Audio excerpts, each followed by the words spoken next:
নাম রামকৃষ্ণ, আমি ফিজিওথেরাপি ছাত্র। আমার প্রশ্ন হলো, আল্লাহর আদম হাওয়াকে সৃষ্টি করার কি প্রয়োজন ছিল, অথবা এই বিশ্ব জগৎ এগুলো সৃষ্টি করে কি উপকার পাবেন? আমার দ্বিতীয় প্রশ্ন হলো, সবকিছুই কেউ সৃষ্টি করেছে, তাহলে ঈশ্বর তাকেও অবশ্যই কেউ সৃষ্টি করেছে। আল্লাহ শব্দটার অর্থ কি? ভাই 3টা প্রশ্ন করেছেন। প্রথম প্রশ্নটা, আল্লাহ কেন আদম হাওয়াকে সৃষ্টি করলেন, এই সৃষ্টি করার কারণটা কি, বিশ্বজগৎ সৃষ্টির কারণ কি? আল্লাহ সৃষ্টি করেছেন আদম আর হাওয়াকে, তারা দুজনে শান্তিতে থাকুন, যাতে করে মানুষ যাতে আসতে পারে, তারা আমাদের সবার পূর্বপুরুষ। পবিত্র কোরআনে সূরা হুজুরাতের 13 নম্বর আয়াতে উল্লেখ করা হয়েছে, ইয়া আইয়ুহান নাসু ইন্না খালাকনাকুম মিন যাকরিন ওয়া উনসা ওয়া জাআলনাকুম শুউবান ওয়া কাবাইলা লিতাআরাফু ইন্না আক্রামাকুম ইনদাল্লাহি আতকাকুম ইন্নাল্লাহা আলিমুন খাবীর। হে মানুষ জাতি, আমি তোমাদের সৃষ্টি করেছি এক পুরুষ ও এক নারী হতে, আর তোমাদের বিভক্ত করেছি বিভিন্ন জাতি আর গোত্রে, যেন তোমরা অন্যের সাথে পরিচিত হতে পারো। এই জন্য নয় যে অন্যকে ঘৃণা করবে। আর আল্লাহর কাছে অধিক মর্যাদা সম্পন্ন সেই ব্যক্তি যার আছে তাকওয়া। আল্লাহ যেটার মাধ্যমে মানুষের বিচার করেন, টাকা পয়সা নয়, গায়ের রং নয়, জাতি বা গোত্র নয়, ধর্মমত নয়, সেটা হলো তাকওয়া। সেটা হলো আল্লাহকে মানা, ন্যায় পরায়ণতা, ধার্মিকতা। তাহলে আদম আর হাওয়া আলাইহিস সালাম, তারা আমাদের সবার পূর্বপুরুষ, আপনারও পূর্বপুরুষ, আমারও পূর্বপুরুষ, সব মানুষের। সেজন্য আপনাকে ভাই বলে ডেকেছি। ভাই, সব মানুষ ভাই ভাই। আল্লাহ বলেছেন, ইয়া আইয়ুহান নাস, হে মানুষ জাতি। আর পবিত্র কোরআনে সূরা ইসরার 70 নম্বর আয়াতে উল্লেখ করা হয়েছে, ওয়া লাকাদ কাররামনা বানি আদামা। আল্লাহ তাআলা মর্যাদা দিয়েছেন সব আদম সন্তানকেই। হোক আপনি জন্ম নেন ইন্ডিয়ায়, আমেরিকায়, ইংল্যান্ডে, জন্মান কোনো হিন্দু পরিবারে বা মুসলিম পরিবারে বা খ্রিস্টান পরিবারে, আল্লাহ বলেছেন তিনি সব মানুষকে মর্যাদা দিয়েছেন। মানুষে জন্মালে আল্লাহ তাকে মর্যাদা দেবেন। সে হোক আপনার নাম জাকির, আব্দুল্লাহ, রামু, শঙ্কর, মানুষে জন্মালে আল্লাহ মর্যাদা দেবেন। আপনার প্রশ্নতে আসি, কেন আল্লাহ তাআলা মানুষ সৃষ্টি করলেন? আল্লাহ মানুষ সৃষ্টি করেছেন কারণ আল্লাহ বলেছেন মানুষ হলো আল্লাহ সৃষ্টির মধ্যে সেরা। আল্লাহ তাআলা অন্য যা কিছু সৃষ্টি করেছেন তা আল্লাহকে মানে। ফেরেশতা সৃষ্টি করেছেন, আল্লাহ যে আদেশই দেন ফেরেশতাগণ সে আদেশ পালন করেন, তাদের নিজস্ব ইচ্ছা নেই। মানুষ হলো আল্লাহ তাআলার এমন এক সৃষ্টি যার নিজের ইচ্ছা আছে। আমরা তার কথা মানতেও পারি, নাও মানতে পারি। তাই আল্লাহ আমাদের সৃষ্টি করেছেন, আমরা হলাম তার সৃষ্টির সেরা, আশরাফুল মাখলুকাত। তবে আমরা আল্লাহ তাআলার কথা মানতে পারি, নাও মানতে পারি। যদি আল্লাহর আদেশ মানেন তাহলে জান্নাতে যেতে পারবেন, তাহলে বেহেশতে যাবেন, স্বর্গে যেতে পারবেন। যদি আদেশ না মানেন তাহলে জাহান্নামে যাবেন, দোজখে যাবেন। তাহলে এই জীবনটা পরকালের জন্য পরীক্ষা। পবিত্র কোরআনে সূরা মুলকে 2 নম্বর আয়াতে উল্লেখ করা হয়েছে, আল্লাযী খালাকাল মাউতা ওয়া হায়াতা। আল্লাহ তাআলা সৃষ্টি করেছেন জীবন ও মৃত্যু তোমাদের পরীক্ষা করার জন্য। তাহলে এই জীবনটা হলো পরকালের জন্য পরীক্ষা। তাহলে আল্লাহ মানুষ সৃষ্টি করেছেন। আর আল্লাহ বলেছেন সূরা জারিয়াতের 56 নম্বর আয়াতে উল্লেখ করা হয়েছে, ওয়া মা খালাকতুল জিন্না ওয়াল ইনসা ইল্লা লিয়াবুদুন। আমি সৃষ্টি করেছি জিন ও মানুষকে যেন তারা আমার ইবাদত করে। তাই আমাদের উচিত আল্লাহ তাআলার আদেশ নিষেধগুলো মেনে চলা। তাহলে আমরা আল্লাহ সুবহানাহু ওয়া তাআলার অন্যরকম সৃষ্টি যার নিজস্ব ইচ্ছা আছে। আমরা আল্লাহ তাআলার আদেশ মানতে পারি, আবার নাও মানতে পারি। অন্যান্য সকল সৃষ্টি যেমন তারা, গাছ, পাহাড়, পবিত্র কোরআন বলছে তারা আল্লাহ তাআলাকে সেজদা করে, তার সামনে নতজানু হয়, আল্লাহকে মানে। আমাদের স্বাধীন ইচ্ছা আছে, আল্লাহ আমাদের এই স্বাধীন ইচ্ছা দিয়েছেন। এই স্বাধীন ইচ্ছা নিয়ে যদি আল্লাহকে মানেন, আপনি তাহলে ফেরেশতাদের উপরে চলে যাবেন। আর যদি আল্লাহ তাআলাকে না মানেন, তখন হবেন শয়তানের সহযোগী। আল্লাহ আমাদের সৃষ্টি করেছেন পরকালের পরীক্ষার জন্য। আপনার দ্বিতীয় প্রশ্নে আসি, সবকিছুর একটা স্রষ্টা আছে, আল্লাহকে বানিয়েছে কে? যদি কেউ বলে সবকিছুরই একটা স্রষ্টা আছে, কথাটা ঠিক নয়। সব সৃষ্ট জিনিসের স্রষ্টা আছে। আল্লাহ তাআলার সংজ্ঞা হচ্ছে তাকে কেউ সৃষ্টি করেনি। যখনই বলবেন কে আল্লাহকে বানিয়েছে, সে আল্লাহ নয়। আল্লাহ তাআলার সংজ্ঞা হচ্ছে তিনি সৃষ্টি হননি। ধরেন এক লোক আপনাকে বলল যে ভাই, আমার বন্ধু জন, সে হাসপাতালে ভর্তি হয়েছে, সে একটা বাচ্চার জন্ম দিয়েছে। বলতে পারবেন এই বাচ্চাটা ছেলে না মেয়ে? বলতে পারবেন? চেষ্টা করেন, দেখেন। পারবেন না কেন? ছেলে না মেয়ে? হ্যাঁ না। ধরেন ভাই জন, সে হাসপাতালে ভর্তি হয়েছে, সে একটা বাচ্চার জন্ম দিল, এই বাচ্চাটা ছেলে না মেয়ে? আপনি বলতে পারবেন? না না। 50% চান্স ছেলে না মেয়ে। লোকজন সবাই হাসছে কেন? বলতে পারবেন? পারবেন না কেন? যে উত্তরই বলেন সেটা কি ঠিক হবে? চেষ্টা করে দেখেন, যে বাচ্চাটা জন্মালো সে কি ছেলে না মেয়ে? চেষ্টা করেন। মেয়ে। মেয়ে। ভাই, পুরুষ লোক কি বাচ্চার জন্ম দিতে পারে? হ্যাঁ, এখানে আপনি ভুল করেছেন। একইভাবে ভুল করেছেন যখন বললেন কে আল্লাহকে বানিয়েছে। পুরুষ লোক কোনো বাচ্চার জন্ম দিতে পারে না, তাহলে তো মেয়ে বা ছেলে হওয়ার প্রশ্নই আসে না। এখন কি আপনি বুঝতে পেরেছেন? হ্যাঁ, বুঝতে পেরেছেন, এই তো ভালো। পুরুষ লোক কোনো বাচ্চার জন্ম দিতে পারে না, তাহলে তো ছেলে বা মেয়ে হওয়ার কোনো প্রশ্নই আসে না। যখন প্রশ্ন করলেন কে আল্লাহকে সৃষ্টি করেছে, আল্লাহর সংজ্ঞা হচ্ছে, ঈশ্বরের সংজ্ঞা হচ্ছে তিনি সৃষ্টি হননি। যখনই বলবেন কে আল্লাহকে বানিয়েছে, সে আল্লাহ নয়। ওয়ালাম ইয়াকুল্লাহু কুফুয়ান আহাদ, তার সমতুল্য কেউ নেই। এবারে আপনার শেষ প্রশ্নটাতে আসে, আল্লাহকে। আল্লাহকে সবচেয়ে সেরা সংজ্ঞাটা আছে পবিত্র কোরআনে সূরা ইখলাসে 1 নম্বর থেকে 4 নম্বর আয়াতে উল্লেখ করা হয়েছে। এখানে বলা হয়েছে যে কুল হুয়াল্লাহু আহাদ, বলো তিনি আল্লাহ এক, অদ্বিতীয়। আল্লাহুস সামাদ, তিনি অবিনশ্বর, চিরস্থায়ী। লাম ইয়ালিদ ওয়া লাম ইউলাদ, তিনি জন্ম নেননি, কাউকে জন্ম দেননি। ওয়ালাম ইয়াকুল্লাহু কুফুয়ান আহাদ, তার সমতুল্য কেউ নেই। এই হলো 4 লাইনের সংজ্ঞা আল্লাহ সুবহানাহু ওয়া তাআলার। যদি কোনো মানুষ, যদি কেউ বলে যে অমুক লোকটা আল্লাহ, সেই লোক যদি এই 4টা শর্ত পূরণ করতে পারে, আমাদের মুসলিমদের কোনো আপত্তি থাকবে না সেই লোককে আল্লাহ বলে মেনে নিতে। 4 লাইনের সংজ্ঞা, এটাই হলো ধর্মের লিটমাস টেস্ট। আল্লাহ তাআলার সংজ্ঞা প্রথমটা হলো কুল হুয়াল্লাহু আহাদ, বলো তিনি আল্লাহ এক, অদ্বিতীয়। আল্লাহুস সামাদ, আল্লাহ অবিনশ্বর, চিরস্থায়ী। লাম ইয়ালিদ ওয়া লাম ইউলাদ, তিনি জন্ম নেননি, কাউকে জন্ম দেননি। ওয়া লাম ইয়াকুল্লাহু কুফুয়ান আহাদ, তার সমতুল্য কেউ নেই। যদি হিন্দু ধর্মগ্রন্থগুলো পড়েন, সেখানেও একই রকম কথা বলা হয়েছে, কুল হুয়াল্লাহু আহাদ। এটা পাবেন আপনাদের ছান্দোগ্য উপনিষদে 6 নম্বর অধ্যায় 2য় অনুচ্ছেদের 1ম পরিচ্ছেদে। এক্কামে বিদ্বিতীয়াম, ঈশ্বর মাত্র একজন, দ্বিতীয় কেউ নেই। দ্বিতীয় টেস্ট আল্লাহুস সামাদ, আল্লাহ অবিনশ্বর, চিরস্থায়ী। ভগবদ গীতা 10 অধ্যায়ে 3 অনুচ্ছেদ বলছে, আমাকে বলা হয় এই বিশ্ব জগতের প্রভু, আমি জন্ম নেইনি, কোনো শুরু নেই। তৃতীয় টেস্ট লাম ইয়ালিদ ওয়া লাম ইউলাদ, তিনি জন্ম নেননি, কাউকে জন্ম দেননি। আর শ্বেতাক্ষেত্র উপনিষদে আছে 6 নম্বর অধ্যায়ের 9 অনুচ্ছেদে, নাচাই সাকাসিজ জানিতা নাচা দীপা, ঈশ্বরের কোনো প্রভু নেই, তার কোনো বাবা মা নেই। মহান ঈশ্বরের কোনো বাবা নেই, তার কোনো মা নেই। তারপর ওয়ালাম ইয়াকুল্লাহু কুফুয়ান আহাদ, তার সমতুল্য কেউ নেই। আর শ্বেতাক্ষেত্র উপনিষদে বলা হয়েছে 4 নম্বর অধ্যায়ের 19 অনুচ্ছেদে আছে। এছাড়াও যজুর্বেদ 32 অধ্যায়ের 3 অনুচ্ছেদে বলা হয়েছে, নাতাস্তি প্রতিমা আস্তি, মহান ঈশ্বরের কোনো প্রতিমা নেই, কোনো মূর্তি নেই, কোনো ছবি নেই, কোনো ফটোগ্রাফ নেই, কোনো ভাস্কর্য নেই। এটা কে বলেছে? যজুর্বেদ 32 অধ্যায় 3য় অনুচ্ছেদ বলেছে একই কথা, ওয়ালাম ইয়াকুল্লাহু কুফুয়ান আহাদ। যদি কেউ বলে যে অমুক লোকটা হচ্ছে আল্লাহ, যদি সেই লোক এই 4টা শর্ত পূরণ করে, আমরা মুসলিমরা কোনো রকম আপত্তি ছাড়াই সেই লোককে আল্লাহ বলে মেনে নেব। যেমন ধরেন, কিছু লোক বলে ভগবান রজনীশ হলেন মহান ঈশ্বর।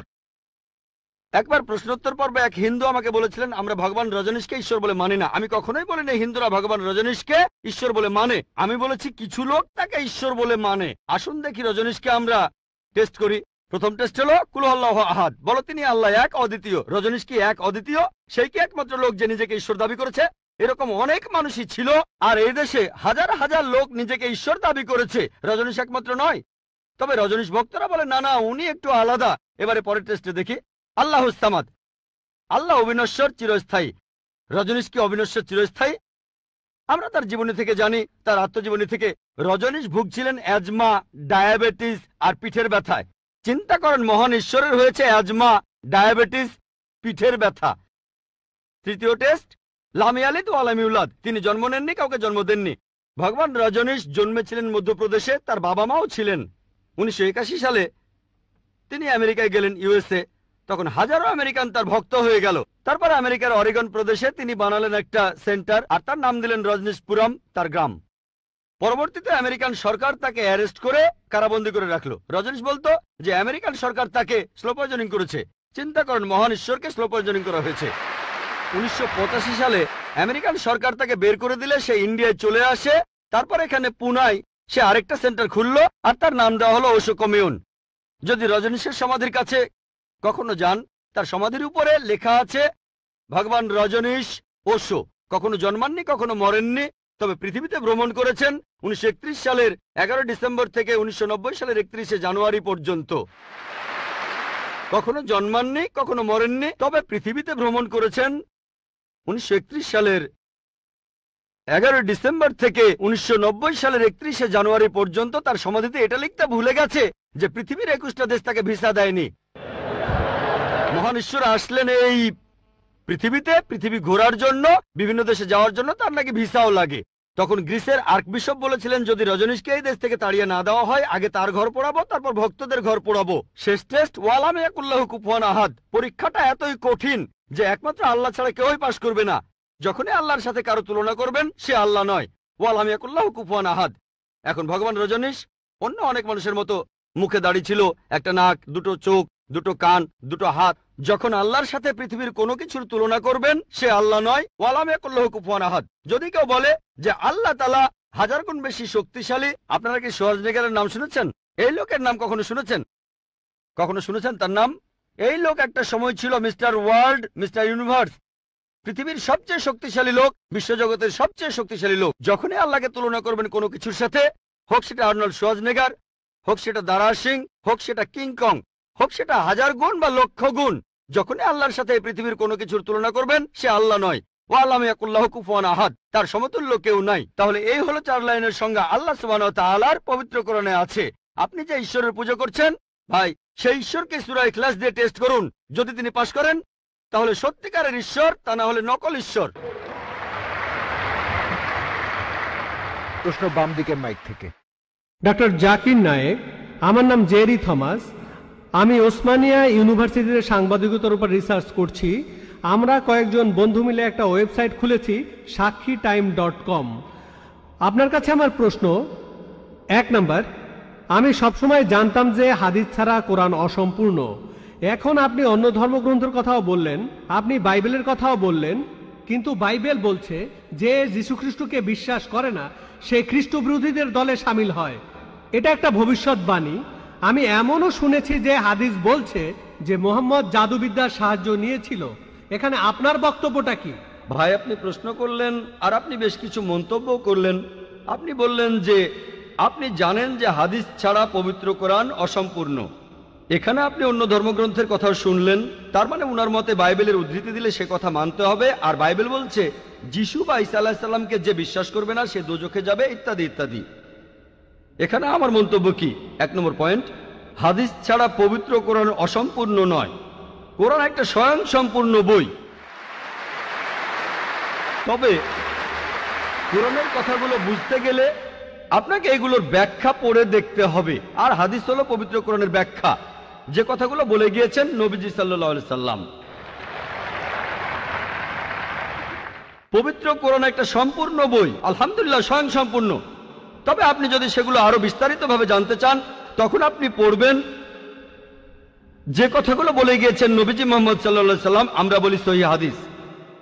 একটা কথা বলি, অন্যান্য ধর্মগ্রন্থের উদ্ধৃতি দিয়েছি, তার মানে এই না আমি মানি যে অন্যান্য ধর্মগ্রন্থ আল্লাহর বাণী। প্লিজ আমাকে ভুল বুঝবেন না। আমি এখানে কোরআনের কথা মতো কাজ করেছি। আল্লাহ পবিত্র কোরআনে বলেছেন, সূরা ইমরানের 64 নম্বর আয়াতে উল্লেখ করা হয়েছে, তাআলা ইলা কালিমাতিন সাওয়াইম বাইনানা ওয়া বাইনাকুম, এসো সেই কথা যাহা আমাদের ও তোমাদের মধ্যে এক। আমি সাদৃশ্যের কথা বলছি। পবিত্র কোরআনে সূরা রাদের 38 নম্বর আয়াতে উল্লেখ করা হয়েছে, ওয়ালিকুল্লি কওমিন হাদ, প্রত্যেক যুগে আমি কিতাব নাজিল করেছি। আল্লাহ তাআলা অনেক কিতাব নাজিল করেছেন। পবিত্র কোরআনে 4টার নাম উল্লেখ করা হয়েছে, তাওরাত, জাবুর, ইনজিল এবং কোরআন। তাওরাত হলো সেই ওহী আসমানি কিতাব যেটা নাজিল হয়েছিল মুসা আলাইহিস সালামের উপর। জাবুর আরেকটা আসমানি কিতাব নাজিল হয়েছিল দাউদ আলাইহিস সালামের উপর। ইনজিল হলো সেই আসমানি কিতাব যেটা নাজিল হয়েছিল ঈসা আলাইহিস সালামের উপর। আর কোরআন হলো সর্বশেষ ও চূড়ান্ত আসমানি কিতাব, নাজিল হয়েছিল সর্বশেষ ও চূড়ান্ত নবী মুহাম্মদ সাল্লাল্লাহু আলাইহি সাল্লামের উপর। এখন আগের সবগুলো আসমানি কিতাব এসেছিল নির্দিষ্ট সম্প্রদায়ের মানুষের জন্য, আর সেই কিতাবের নির্দেশগুলো ছিল একটা নির্দিষ্ট সময়ের জন্য। তাই আল্লাহ তাআলা চাননি যে এই কিতাবগুলো অবিকৃত অবস্থায় থাকুক। কিন্তু কোরআন হলো সর্বশেষ আসমানি কিতাব। আল্লাহ কোরআনে বলেছেন, সূরা হিজরের 9 নম্বর আয়াতে উল্লেখ করা হয়েছে, আমি কোরআন অবতীর্ণ করেছি আর আমি সংরক্ষণ করে রাখব। কোরআন হলো একমাত্র ধর্মীয় গ্রন্থ পুরো পৃথিবীর মধ্যে যেটা এখনো অবিকৃত অবস্থায় আছে। শুধু আমি বলছি না, ধর্মের উপরে বিভিন্ন বিশেষজ্ঞরা বলছেন। তাদের একজন উইলিয়াম মুর, তিনি ইসলামের বিরুদ্ধে তীব্র সমালোচনা করতেন। তিনি খ্রিস্টান ছিলেন। 200 বছর আগে তিনি বলেছিলেন আর কোনো ধর্মীয় গ্রন্থ নেই আর কোনো ধর্মীয় গ্রন্থ নেই যেটা এখনো অবিকৃত অবস্থায় আছে 1200 বছরের বেশি সময় ধরে, এখন বললে 1400 বছরেরও বেশি। এই কোরআনের মতো তিনি খ্রিস্টান ছিলেন, ইসলাম ধর্মের তীব্র সমালোচক ছিলেন। তিনি সত্যি কথাটা স্বীকার করেছেন, কোরআন অবিকৃত অবস্থায় আছে, কিন্তু অন্যান্য সব ধর্মগ্রন্থ সেগুলোর কথা বদলে গেছে, এমনকি বাইবেলও। আমি বাইবেলকে আল্লাহ তাআলার বাণী বলে মানি না। আমরা মুসলিমরা বিশ্বাস করি সেই ওহীতে যেটা দেওয়া হয়েছিল ঈসা আলাইহিস সালামকে, ইনজিল। কিন্তু এখন আমরা যে বাইবেলটা দেখি, এই বইটা একটা মিশ্রণ। এখানে আল্লাহর বাণী থাকতে পারে, কোরআনের সাথে মিললে আমিও আপত্তি না করে মেনে নেব এটা আল্লাহর বাণী। এছাড়াও নবীদের বলা কথা আছে, এখানে ঐতিহাসিকদের বলা কথাও আছে। দুঃখের সাথে জানাচ্ছি বাইবেলে পর্নোগ্রাফিও আছে। আমি উদ্ধৃতি দিতে পারবো না, আমি পারবো না। বাইবেলে আছে অনেক পরস্পর বিরোধী কথা, বৈজ্ঞানিক ভুল, গাণিতিক ভুল, সেগুলোর কথা এখানে বলছি না। আমি বিতর্ক করেছিলাম ডক্টর উইলিয়াম ক্যাম্বেলের সাথে। তিনি ইসলামের বিরুদ্ধে একটা বই লিখেছিলেন, Quran and Bible in the light of history and science. বলেছিলেন কোরআনে 30টা বৈজ্ঞানিক ভুল আছে। আমি আমেরিকায় গিয়েছিলাম, আমেরিকায় আমরা বিতর্ক করেছিলাম 2000 সালের 1 এপ্রিল, আর টপিক ছিল Quran and Bible in the light of science. তার সব অভিযোগের উত্তর আমি দিয়েছিলাম।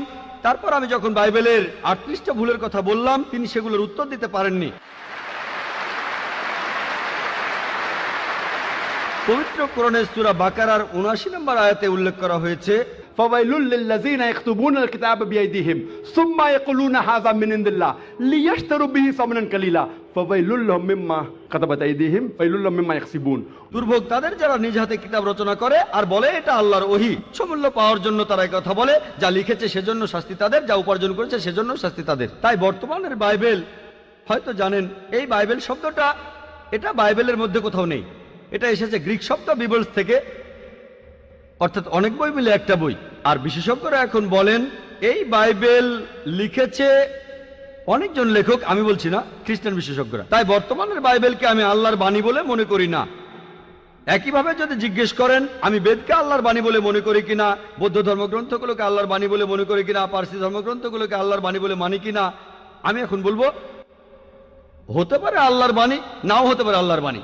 আল্লাহ সুবহানাহু ওয়া তাআলা অনেক ওহী নাজিল করেছেন, অনেক কিতাব, কোরআনে 4টার নাম উল্লেখ আছে, তবে এছাড়াও আছে যেমন সুফে ইব্রাহিম, এরকম অনেক আছে। আমি এখানে বলবো হতে পারে হিন্দু ধর্মগ্রন্থ হতে পারে আল্লাহর বাণী, হতে পারে বৌদ্ধ ধর্মগ্রন্থ সেগুলো আল্লাহর বাণী, তারপর পার্সি ধর্মগ্রন্থ আল্লাহর বাণী হতে পারে, কিন্তু আসমানি কিতাব হলেও সেগুলো নির্দিষ্ট জাতি আর নির্দিষ্ট সময়ের জন্য।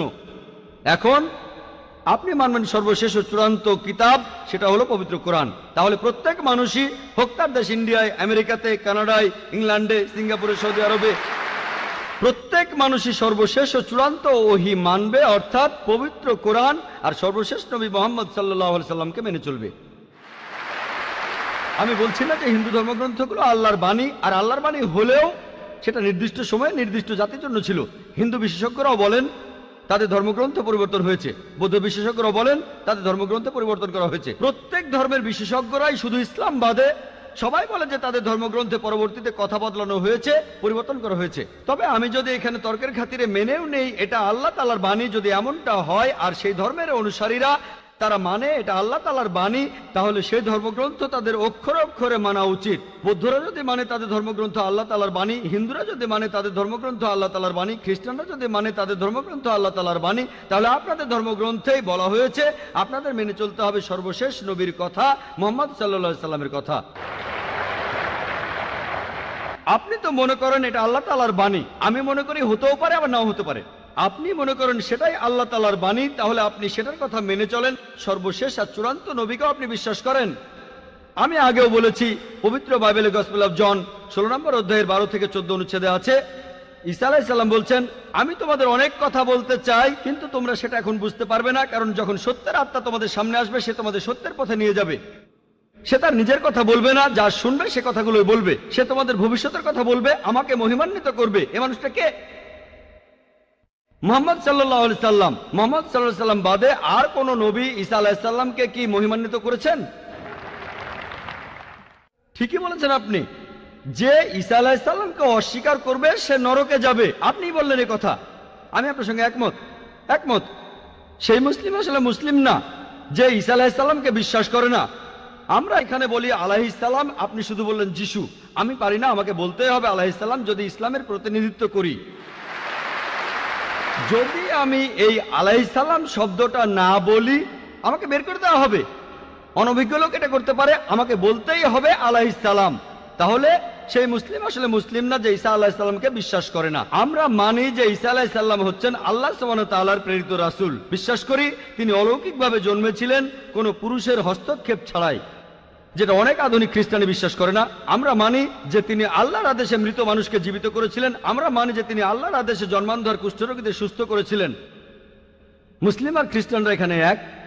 তবে আমি জানি আপনি কি বোঝাচ্ছেন। আপনি যখন বললেন যীশু খ্রিস্টকে বিশ্বাস করা, তার মানে কি বুঝিয়েছেন? যে তিনি ঈশ্বর, তাই না? ওনার মাইক্রোফোনটা অন করেন।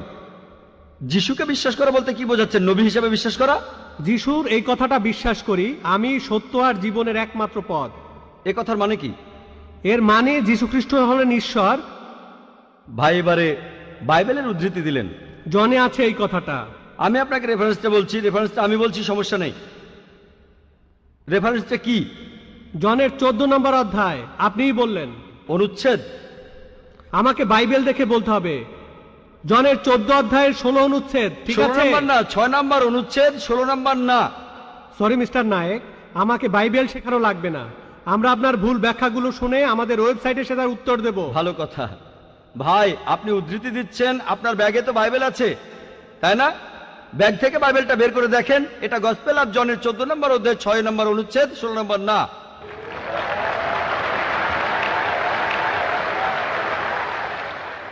আর আপনি বললেন ঈসা মসীহ আলাইহিস সালাম, তিনি বলেছেন যে তিনি ছিলেন ঈশ্বর।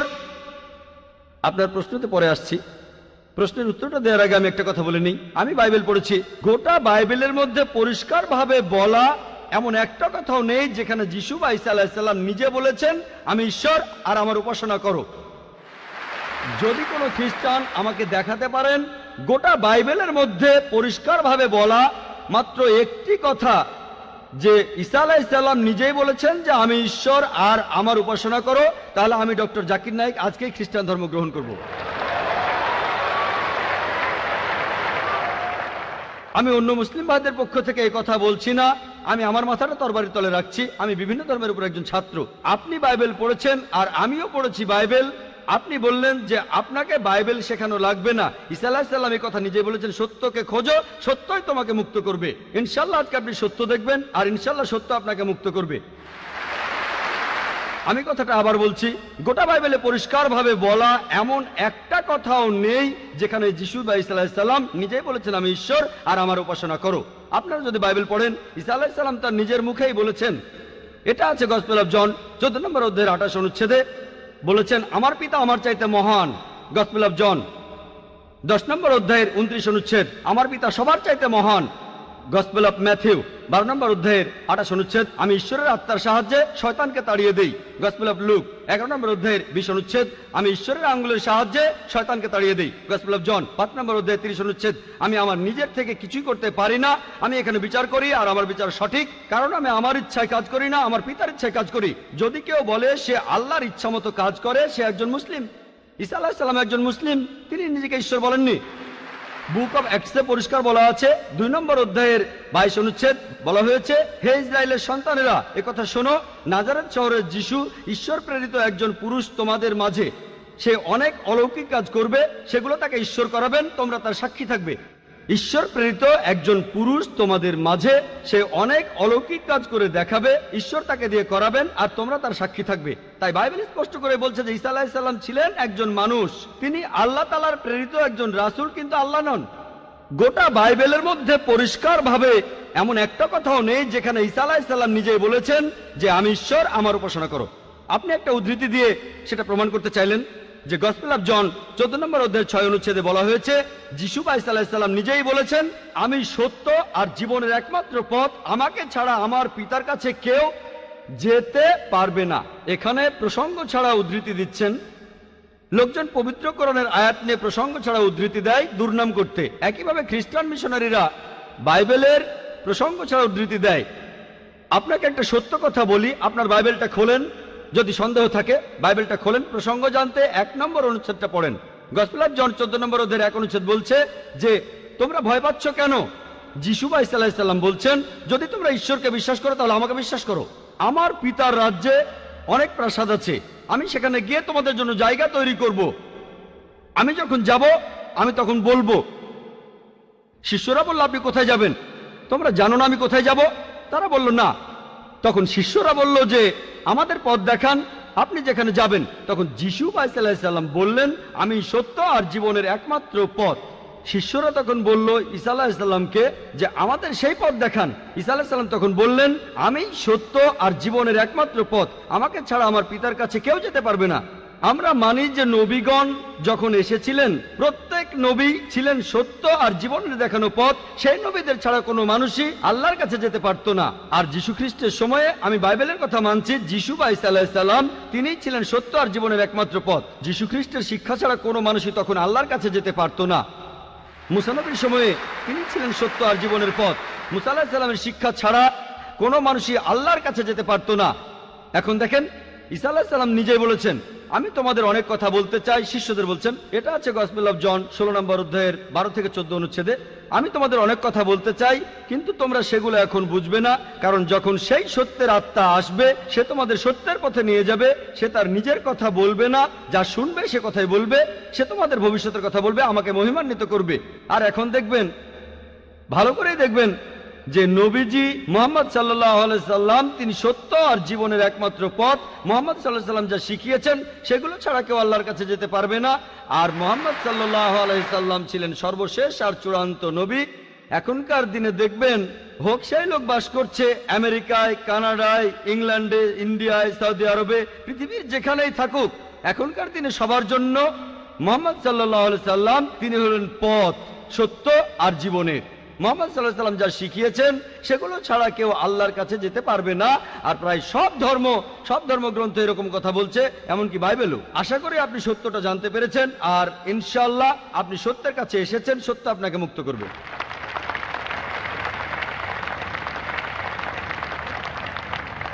এবারের প্রশ্ন মহিলাদের মধ্য থেকে। কোনো অমুসলিম বোন প্রশ্ন করতে চাইলে তিনি মাইকের সামনে এসে প্রশ্ন করতে পারেন। গুড ইভিনিং স্যার, আমি পেশায় একজন শিক্ষিকা। এছাড়াও আমি ইসলাম ও অন্যান্য ধর্ম নিয়ে রিসার্চ করি। আপনার নামটা কি জানতে পারি? আমি নীলিমা। আপনার লেকচারের জন্য অসংখ্য ধন্যবাদ। তবে আমি কিছু ব্যাপারে একটু জানতে চাই। যেমন, আপনি ভবিষ্যৎ পুরাণের কথা বললেন, 3য় খণ্ডের 3য় অধ্যায় 5 থেকে 8 নম্বর শ্লোক। আমি আপনাকে আরেকটা ব্যাপার জানিয়ে রাখি যে হয়তো আপনিও এটা জানেন। ধরেন, ঈশ্বর যে নবীকে পৃথিবীতে পাঠান, সেই নবী তার উদ্দেশ্যে বলা ভবিষ্যৎবাণীগুলো পূরণ করবেন। যদি সেই নবী অর্ধেক বা তার কম ভবিষ্যৎবাণী পূরণ করেন, তাহলে তাকে নবী বলা যাবে না। এটা একটা সাধারণ যুক্তির ব্যাপার। এবারে ভবিষ্য পুরাণার কথা বলি। আপনি সেই ম্লেচ্ছ নেতার কথা বললেন, আর বললেন তিনি নবী মুহাম্মদ ছাড়া আর কেউ নন। আচ্ছা, আমি আপনার কথার প্রথম অংশটা মেনে নিচ্ছি, কিন্তু পরের অংশটা আপনি ব্যাখ্যা করে বলেননি। এখন আপনাকে বলি, ম্লেচ্ছ একটা সংস্কৃত শব্দ, আর সংস্কৃত ডিকশনারি অনুযায়ী ম্লেচ্ছ শব্দটার অর্থ অনার্য অথবা পাপী অথবা খারাপ লোক। ম্লেচ্ছ শব্দটার এই 3টা অর্থ হয়। তাহলে কি বলা যায় মুহাম্মদ ছিল পাপী অথবা খারাপ লোক? আরেকটা ব্যাপার হলো, এই ভবিষ্যৎবাণীর দ্বিতীয় শর্তটা, সেটা হলো তিনি একটা মরুস্থলে জন্মাবেন। মরুস্থল এর অর্থ মৃতদের স্থান, কারণ মরু শব্দটা এসেছে সংস্কৃত মৃ থেকে, যার অর্থ মৃত্যু। তাই এখানে অবশ্যই আরবের মরুভূমির কথা বলা হচ্ছে না, কারণ সেটা ছিল অনুর্বর ভূমি আর যুদ্ধক্ষেত্র। এরপরে আমি 3 নম্বর পয়েন্টে আসছি। এই ভবিষ্যৎবাণীতে বলা হয়েছে যে এই ম্লেচ্ছ নেতা তিনি গোসল করেন পঞ্চগাভিয়া আর গঙ্গা নদীতে। আর এটা আমরা সবাই জানি যে গঙ্গা নদী, এই নদীটা আরবে নয়, গঙ্গা নদী রয়েছে ইন্ডিয়ায়। এটা পৃথিবীর সবাই জানে। এবার পঞ্চগাভিয়ায় গোসল করা সম্পর্কে বলি। পঞ্চগাভিয়া মানে গরু থেকে উৎপন্ন 5টা উপাদান। এই উপাদানগুলো হলো দুধ, দই, ঘি, প্রস্রাব, গোবর। এখন ভবিষ্যৎবাণীটাকে সত্যি হতে গেলে এই কথাটাও তাহলে সত্যি হতে হবে। আপনি কি আমাকে পবিত্র কোরআনের এমন কোনো আয়াত দেখাতে পারেন যেখানে বলা আছে যে মুহাম্মদ গোসল করেছিল গঙ্গার জলে বা সেই 5টা উপাদান দিয়ে, অর্থাৎ দুধ, দই, ঘি, প্রস্রাব আর গোবর? তাহলে আজকে ইসলাম গ্রহণ করব। Thank you sir. বোন, আপনি ঠিক বলেছেন যে ভবিষ্যৎবাণীর কথা বলা হচ্ছে, যদি তার অর্ধেকের বেশি পূরণ না হয় তাহলে ভবিষ্যৎবাণী ভুল। আমি একমত বোন, আপনার সঙ্গে একমত। আমি আপনার 3টি প্রশ্নের উত্তর দেব, দেখা যাক আজকে আপনি ইসলাম গ্রহণ করেন কিনা। এটাও হতে পারে আপনি আমার সঙ্গে একমত হবেন না। আমি যা বলবো আমি একমত। ম্লেচ্ছ এই শব্দটার 3টি অর্থ আছে। ম্লেচ্ছ এর একটা অর্থ হলো অনার্য অর্থাৎ বিদেশি, আরেকটা অর্থ হচ্ছে পাপী, আরেকটা অর্থ হলো খারাপ লোক। আর দেখবেন ইন্ডিয়ায় হিন্দুরা সাধারণত মুসলিমদের বলে থাকে ম্লেচ্ছ। তারা যখন এভাবে বলে তারা আসলে বোঝায় পাপী আর খারাপ লোক, কিন্তু এর আরেকটা অর্থ হলো বিদেশি। যখন আমি লেকচারে কোনো ধর্মগ্রন্থ থেকে উদ্ধৃতি দেই, সেখানে একটা শব্দের যদি অনেক অর্থ হয়, ব্যাপারটা এমন না ধরেন শব্দটার 4টা অর্থ আছে, তার মধ্যে 3টা অর্থ এখানে খাটে না, মাত্র একটা ঠিক হলেও অর্থ সঠিক হতে পারে। যেমন ধরেন কোরআন বলছে তোমরা শূকর খেও না। আজকে যদি ডিকশনারি খোলেন, এই শূকর শব্দটার একটা অর্থ হলো পুলিশ অর্থাৎ পুলিশ অফিসার, তাহলে একটা অর্থ শূকর, আরেকটা অর্থ পুলিশ অফিসার। তবে কোরআন বাইবেল এটা বোঝায়নি। বাইবেলে বুক অব লেভিটিকাস 11 অধ্যায়ের 7 থেকে 8 অনুচ্ছেদে আছে, বুক অব ডিউটেরোনমি 14 অধ্যায়ের 8 অনুচ্ছেদে আছে, বুক অব আইজায়া 65 অধ্যায়ের 2 থেকে 5 অনুচ্ছেদে আছে, বলা হয়েছে তোমরা শূকর খেও না, কিন্তু পুলিশকে বোঝায়নি বাইবেল। যদি আপনি বিভিন্ন ধর্মের ছাত্রী হয়ে থাকেন, যদি 10টা অর্থ থাকে সেখানে একটা অর্থও খাটে, দেখতে হবে সেটা সঠিক কিনা। 2টো সঠিক হতে পারে, 3টা সঠিক হতে পারে, সবগুলো সঠিক হতে পারে, কিন্তু যদি মাত্র একটা অর্থ সঠিক হয় এতেও ভবিষ্যৎবাণীটা ফলে যেতে পারে। আমি আপনার সঙ্গে একমত যে ম্লেচ্ছ এর একটা অর্থ অনার্য, ইন্ডিয়ানদের দিক থেকে একজন বিদেশি। আর আমি আমার লেকচারে তখন বলেছিলাম ম্লেচ্ছ শব্দের অর্থ হচ্ছে বিদেশি। আর আপনি ভুল পথে গিয়ে বলছেন এখানে ম্লেচ্ছ মানে হচ্ছে পাপী। আপনি আসলে এখানে ভুল বুঝেছেন বোন। যদি আপনি বলেন কোরআন আর বাইবেল বলছে পুলিশদের খেও না, তার মানে আপনি বিভিন্ন ধর্মের উপর ছাত্রী নন, আপনি তাহলে এক পেশে। একটা অর্থে যদি ভবিষ্যৎবাণীটা পূরণ হয়। আরেকটা কথা, যদি সন্দেহ থাকে, আমি আরো 10টা পয়েন্টের কথা বলেছি, সবগুলোকে খণ্ডন করতে পারবেন না। আরেকটা বললেন মরুস্থল, এটার একটা অর্থ আমিও একমত, মৃতদের স্থান। তবে সংস্কৃতিতে মরুস্থল শব্দটার আরেকটা অর্থ হচ্ছে বালুময় স্থান। আপনি আজকে ডিকশনারি চেক করেন, সেখানে দেখবেন আমাদের ইসলামিক রিসার্চ ফাউন্ডেশনে এখানে সংস্কৃত ডিকশনারিও আছে। আমি বিভিন্ন ধর্মের উপর ছাত্র, এটা মানছি যে একটা অর্থ হচ্ছে মৃতদের স্থান, আরেকটা অর্থ হচ্ছে বালুময় স্থান, কিন্তু ভুল অর্থটা আপনি নিচ্ছেন কেন? তাহলে তো আপনি ভুল পথে চলে যাবেন। যদি পারমুটেশন আর কম্বিনেশন গুলো দেখেন, অন্য যে পয়েন্টগুলো বলেছি সেগুলো পুরোপুরি সঠিক। এখানে আপনাকে সঠিক উত্তরটা বেছে নিতে হবে। তাহলে মরুস্থল শব্দটার একটা অর্থ হলো বালুময় স্থান বা মরুভূমি। আপনার 3য় প্রশ্নতে আসি, আপনি ইসলাম গ্রহণ করবেন ইনশাল্লাহ? 3য় প্রশ্নটা, আমি যে ভবিষ্যৎবাণীটার কথা বলেছি যে নবী মুহাম্মদ সাল্লাল্লাহু আলাইহি সাল্লাম পঞ্চগর্ভে গোসল করেছিলেন গঙ্গা নদীতে, এখানে বুঝে নিতে হবে যখন আমরা বলছি যে হিন্দুদের রীতি অনুযায়ী যে কেউ পঞ্চগর্ভে বা গঙ্গায় গোসল করবে তার অর্থ বিশুদ্ধ হবে। একটা অর্থ শারীরিকভাবে গঙ্গায় ডুব দিলেন, আমারও মনে হয় না নবীজি ইন্ডিয়ায় এসে গঙ্গায় ডুব দিয়েছিলেন। আরেকটা অর্থ বিশুদ্ধ হওয়া, তখন ব্যাখ্যা করিনি কারণ লেকচারটাই অনেক লম্বা ছিল। এই টপিকটা নিয়ে আমি সারাদিন কথা বলতে পারি, আমি এখানে খুব বিস্তারিত বলিনি। আমি প্রত্যেকটা ভবিষ্যৎবাণী নিয়েই আরো কয়েক মিনিট বলতে পারি, সব মিলিয়ে ঘন্টাখানিক বলতে পারবো। এখানে পঞ্চগর্ভে গোসল করা মানে হচ্ছে বিশুদ্ধ হওয়া। এখানে প্রসঙ্গটা বুঝতে হবে, শারীরিকভাবে গোসল করার অর্থ এখানে বলা হয়নি।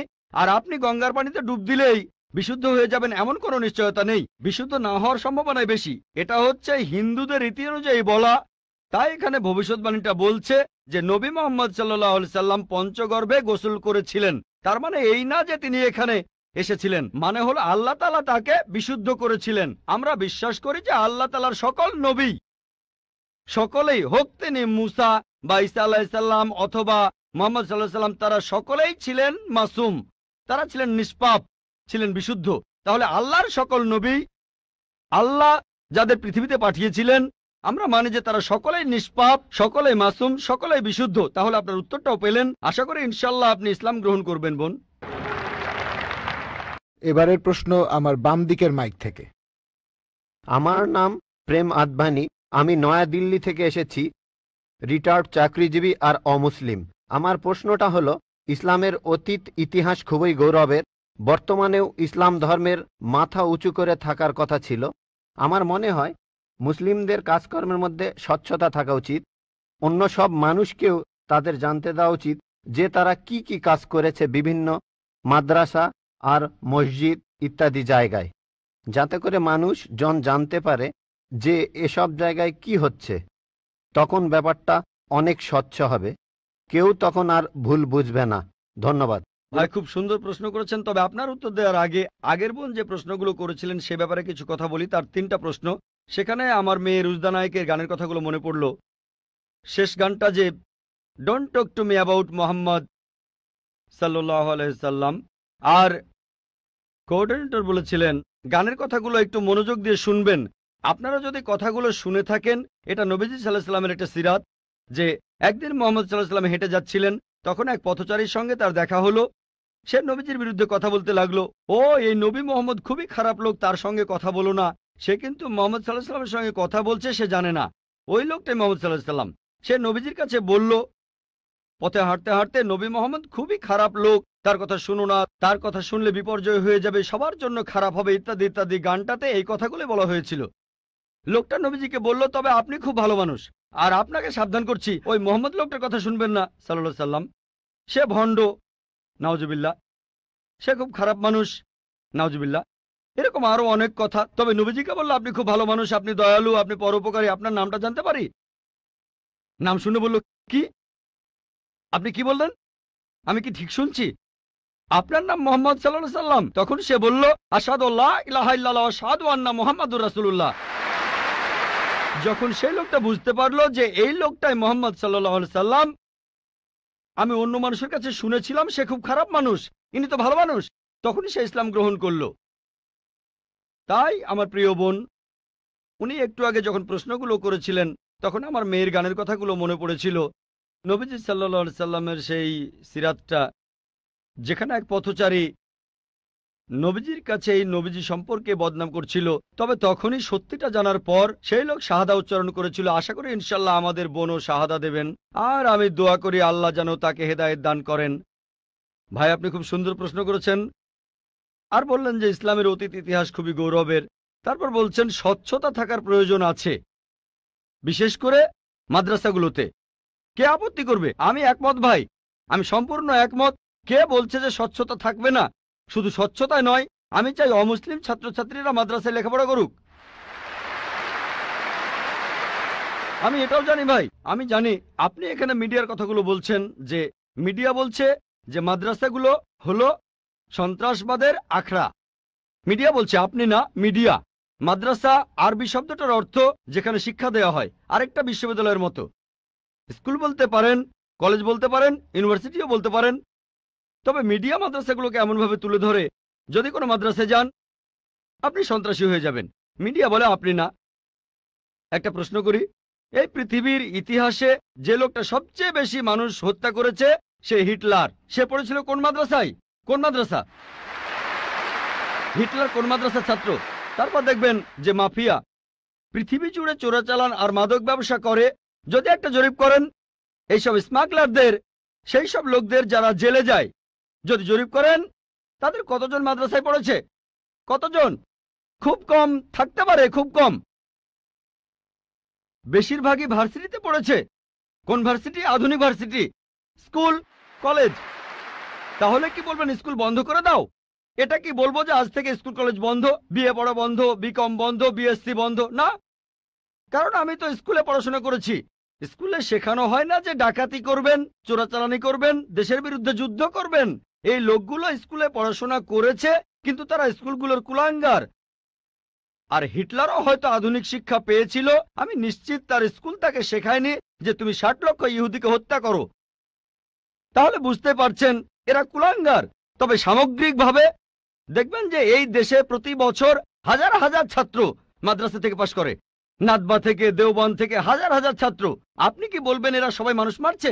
মোটেই তা নয়। মিডিয়া ব্যাপারটা এভাবে তুলে ধরছে। এখন দেখবেন সরকার মাদ্রাসাগুলোতে যাবে। গত বছর বা তার আগের বছর সরকার নাদবা মাদ্রাসায় গিয়েছিল। তারা মাদ্রাসায় গিয়ে একটা সার্চ ওয়ারেন্ট বের করলো, চেক করবে। কি চেক করবে?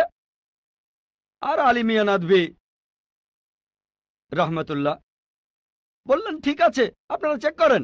তারা সেখানে কিছুই পায়নি। এখন হঠাৎ করে একদিন লাখে একবার, হাজারবারের মধ্যে একবার, কোটিবারের মধ্যে একবার হতে পারে সে মাদ্রাসা থেকে পাশ করার পরে কেউ বিপথে চলে গেছে। তার মানে এই না মাদ্রাসা সন্ত্রাস শেখায়। বরং দেখবেন যে সেই সব লোক যারা স্কুল থেকে পাশ করার পরে আধুনিক শিক্ষা ব্যবস্থায় কলেজে পড়ে, ইউনিভার্সিটিতে পড়ে, যেখান থেকে সার্টিফিকেট পায় বিএ, বিকম, ইঞ্জিনিয়ার, ডাক্তার, এরাই তুলনামূলকভাবে বেশি অন্যায় অপরাধ করে থাকে। আপনি যদি স্বচ্ছতার কথা বলেন, আমিও একমত। কোন মাদ্রাসায় কথা বলবে না যে আপনারা এখানে চেক করবেন না।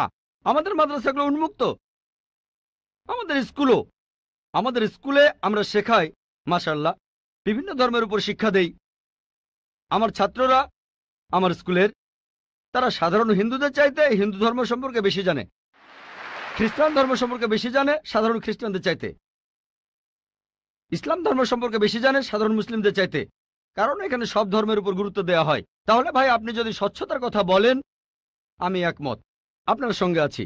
এ কথা আপনাকে কেউ বলবে না, আমাদের পরীক্ষা করতে পারবেন না। আসেন, তবে নিন্দা করবেন না, নেগেটিভ মেন্টালিটি নিয়ে আসবেন না, খোলা মনে আসেন। কে জানে আল্লাহ হয়তো আপনাকে হিদায়াত করবেন, হয়তো সত্যিটা জানতে পারবেন। হ্যাঁ ভাই, আমি এখানে যেটা বলতে চাচ্ছি যে অমুসলিমরা তারা মাদ্রাসায় এসে নিজের চোখে দেখে যাবে। আমি স্বচ্ছতা বলতে এটাই বোঝাতে চেয়েছি, যাতে করে মানুষের মনে কোনো সন্দেহ না থাকে যে মাদ্রাসায় খারাপ কাজ হচ্ছে, সন্ত্রাসী বানানো হচ্ছে। ভাই খুব সুন্দর প্রশ্ন করেছেন। মাদ্রাসাগুলোকে স্বচ্ছ বানাবো যাতে অমুসলিমরা এসে পড়তে পারে। ভাই প্রথমে আমন্ত্রণ জানাচ্ছি আপনাকে, আপনার ছেলে মেয়েদের IRF এ আসেন। আমি আপনাকে আমন্ত্রণ জানাচ্ছি। আর ইসলামিক রিসার্চ ফাউন্ডেশনে একটা লাইব্রেরি আছে। এই লাইব্রেরিটা গোটা ইন্ডিয়ার মধ্যে বিভিন্ন ধর্মগ্রন্থের সংগ্রহের দিক থেকে একটা প্রথম শ্রেণীর লাইব্রেরি। আমাদের লাইব্রেরিতে 200-রও বেশি আলাদা আলাদা বাইবেল আছে। বাইবেলের 50টা এডিশন আছে। শুধু ভগবদ গীতার অনুবাদে আছে 50টা। বেদের অনেকগুলো অনুবাদ আছে, ঋগ্বেদ, যজুর্বেদ, অথর্ববেদ। হয়তো সরকারি লাইব্রেরিতেও এতগুলো বই পাবেন না, হতে পারে আপনার ধর্মীয় প্রতিষ্ঠানের লাইব্রেরিতেও এই বইগুলো পাবেন না। আমরা উৎসাহ দেই, পড়েন আর সত্যের পথে আসেন। আর অন্যদের কথা বাদ দেন, আমি আমন্ত্রণ জানাচ্ছি আপনাকে, আপনার ছেলে মেয়েদের। আপনাদের প্লেনের টিকিটটাও দিয়ে দেব ফ্রি। IRF এ আসেন, আপনাকে আমরা স্বাগত জানাবো। পড়েন, তাহলে সত্যটা জানতে পারবো একসাথে ইনশাল্লাহ। মাইক্রোফোনটা কি অন করবেন ভাই? আপনাকে অনেক ধন্যবাদ। আমার কথাগুলো আপনি খোলা মনে গ্রহণ করেছেন। আমি চেষ্টা করব যাতে আপনার আমন্ত্রণটা রাখতে পারি। জি, ঠিকানাটা দিয়ে যান, প্লেনের টিকিট পাঠিয়ে দেবো ইনশাল্লাহ। এবারে প্রশ্ন করা হচ্ছে মহিলাদের মধ্য থেকে। কোনো অমুসলিম বোন মাইকের সামনে এসে প্রশ্ন করবেন প্লিজ। আদাব ডক্টর জাকির নায়েক স্যার, আমার নাম ভেঙ্কটাচামা। আমি গত কয়েক বছর ধরে এক মুসলিম মহিলার সাথে আছি। আমার প্রশ্নটা হলো, সবাই বলে কোনো ধর্মই খারাপ কথা বলে না, কিন্তু মুসলিমরা কেন অন্য ধর্মের লোকদের ইসলাম গ্রহণ করতে বলে?